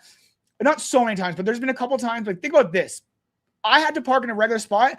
I then popped the fucking trunk of my van and crawl out the back of my van to get in and out of that. That's how far I have to go. I'm like dragging my body across the floor, pulling my chair out, getting it in the back. It's not easy. It's not safe to do. And it's insane that's how far I had to go doing it. Or I've also like, I'm sure you've done it where you're like, if there's no accessible spots, you just take up 2 spots. You're like, I'm parking right on the middle of this fucking line. Or me too. Yeah. But I saw someone, like a parking person, walking up to my car as I did that. And he was like walking up, you could see he was like trying to get my attention. And then as I'm like getting out of my car, I'm like, hey man, I'm parking both these spots. I'm in a wheelchair. I know you probably want to give me a ticket or give me shit for parking both these spots. But like, there's no spots. Like there's no accessible spots. Like I have to. Yeah. In that moment, I think I taught him something, but I also think that if I was 5 minutes faster, I was going to get a ticket. Exactly. I was going to get because people will put notes on your door saying that you're parked like an asshole when you're like, actually, no, 5 other people. Or an actual ticket or a fucking money ticket, like a ticket written up by the city. Like you can get in trouble or like you're getting shit on by people and you're like, holy fuck. Like I had to do this. Like I had an appointment or I've been traveling. There has been times where I have went around a parking lot for over 30 minutes. Yeah. And I'm just like, holy fuck. Now my whole day is ruined. Like my whole day. Yeah. I had to start like replanning things. I'm like, nah, I can't make it to this anymore. Like I can't, like my whole life is shifted because Gam got her fucking pass when she turned 65 and is now like in winners shopping for Christmas. And I'm like, fuck! Like, I want to shop for Christmas. Like, I know. I totally get it. Like 1000%, like 1000% get it. They recently changed all these accessible stalls at the grocery store, which I'm a parent, so I also get, because it's really hard to take little kids behind a bunch of parked cars. So they changed them to like parent stalls. And I'm like, everybody steals the parent stalls because you don't get a ticket for that. Yeah, I'm like, don't change it to a parent stall. If I was able-bodied, I already know how much of an asshole I was. If I was able-bodied and I knew that I wasn't going to get a ticket, I'd park there. I know. That's what I mean. Like, there's no repercussions for that. So I'm just like, I'm like, if you wanted to help parents, like, I don't know how to help parents, but like, it's just a tough thing. So like, they moved a bunch of them. So now there's even less accessible parking at the place I go, gets taken up by people. And now a bunch of just randos park in the parent stalls. And I'm like, because if it was a bunch of people, like, and it should be parents whose kids are 5 and under. You know what I mean? Like, if you got a kid that's 6 and up, they can walk through the freaking parking lot with you. Like, I did it as a wheelchair user with my kids. You can freaking do it with your able-bodied, parenting skills. So yeah, it's such a hard thing because like, we don't want to be judgmental of other people because we so often, but also we do want to judge people sometimes and be like, you're such a dick. And the problem is that one person ruins it for all the other ones. So it's the grandma that's 65 and doesn't actually need it because she has like a knee replacement and now she's better. Or she's just old. Like, I swear to God, you can just get it because you're old. You totally can. I mean, it's like, this person's ready to drop. They doctor's going to tell you no. Your doctor's going to tell an old lady or an old man no. That's so like, funny. All right, cool. Yeah, get out of my fucking office. Yeah. I used to live in an apartment building that was all the floors except for one were like an old folks home. And every time I went, and it was when my son was like 2 and I was pregnant with he would have been 2 because she was born. No, he would have been 3. Sorry. Doesn't really matter. But so I was pregnant and he was 3 and I would wait like tens of minutes outside of the elevator as all these fucking old people would go in front of me. Yeah. And I'm like, are you fucking kidding me? I'm like, I'm pregnant and I have a like 3-year-old toddler and you guys are all just going to rush in because you can't wait to get up to your cookie and coffee or whatever. Like you're like, say Price is Right paralyzed. And whatever it is. Like I was like, oh my God. And like, if my husband was around, he'd be like, move out of the way. Old fuckers, like, we're getting in. And I'm just like, then I would be embarrassed. I'm like, don't yell at them. And he's like, I'm fucking yelling at all the old people. Like, it was terrible. And I'm like, how are these old people not feeling like they're like, I'm old, I've done my time. And then there would be like the odd old person that would feel so sorry for me, that would be like, oh my God, like all these old people are just getting in front of you. And it would be like terrible, but it's a generational gap. Like there is there's the whole like respect your elders thing. I think that we live in a world where there's so much more acceptance. And I think there's a generation that's still around that just doesn't understand that, whether it be like we mentioned before, like race, sexuality, disability, whatever it might be. I think that generation doesn't get it. I don't think that they do. I think that our generation has slowly like figured that out. And then this newest generation is very aware of what's going on, right? Sometimes too aware, sometimes too much, right? Yeah. It's like too much. We've gone way overboard here. Yeah. Right. Like there's inclusion and there's just like ridiculousness. Yeah. Right? Like, just, I don't know. Yeah. We could talk about this for hours. And if you do want to join me again, I have another free spot, not next Monday, but the one right after this, but the end, like the last Monday. I don't know what it is. What is it? Hang on. If you are free, then you can join me again. I'll tell you the date right now. It is the 27th. If you're free again at this exact same time. Well, yeah, you know what I mean? Like when we started, but it's another Monday. This was really fun. Very free. Sweet. Yeah. If you want to, I mean, this was really fun. I think that you are very much Fred and I's vibe. I don't know. People can tell us in the comments whether it was a good vibe, but so far I love this conversation. Thank you both. I have to go. There was a few other things. Where was the other ones? I don't know. There's been a bunch of comments. Hard to freaking, it's hard to keep up with them sometimes, but Anyway, yes, it was a good conversation. And if you want to join me again, then I would be happy to have you. And yeah, if like, yeah, you have anything else you want to say before we go? I have to pee so bad and I'm like, face is so red, but I'm just like, I'm going to keep talking. But yeah, anything else you want to say before we go? Not at all. I think that we should probably do another podcast. I'd be down for that. 27 sounds like a good time. I definitely would like to keep in contact with you, especially like if the agency thing is an actual thing. I'd like to get the ball rolling. I want to be in commercials. I think that you see there's potential in me when it comes to that. That like this is I am nowhere near where I need to be. Like I have made over 2,600 fucking videos. I know. I'm like, dude, that's why really I was like, he's got way too many videos to not have that many followers. I am very happy to see that your social media has popped off, though. I think that's really cool. And I promise I'll send you, I'm going to text my agent right after this and see what the process is for their applications or whatever. Because they just actually joined with this other like iHeart Talent or something in Vancouver, but it shouldn't be too crazy. I mean, get like headshots and stuff, but I used like a virtual headshot thing and it was like perfectly fine. So I'll send you that. I need to go get headshots and stuff anyways. That's something I was talking to my girl about as well. Like she just seeing other people do certain things. Like she's been a part of fashion shows and she's been a part of certain, like been like on posters for stuff where she has her walker and it's like, she's at the GO station or whatever it might be, or at the train station or whatever, like stuff like that. So she's like, you need to do this and you need to have some headshots to be able to send to some people. And like, I have a lot of, the wheels are in motion, even if like your talent agency isn't the right one, but they point me in the direction or nothing comes of it. And I'm like, fuck, go look for a talent agency. This is going to kick you in the ass. Okay. I promise I will email you shortly after we get off this call, as soon as I text my my friend about the process. And then I will see you 2 weeks from now. Sounds good. Hey, have a good one. See ya. Take care.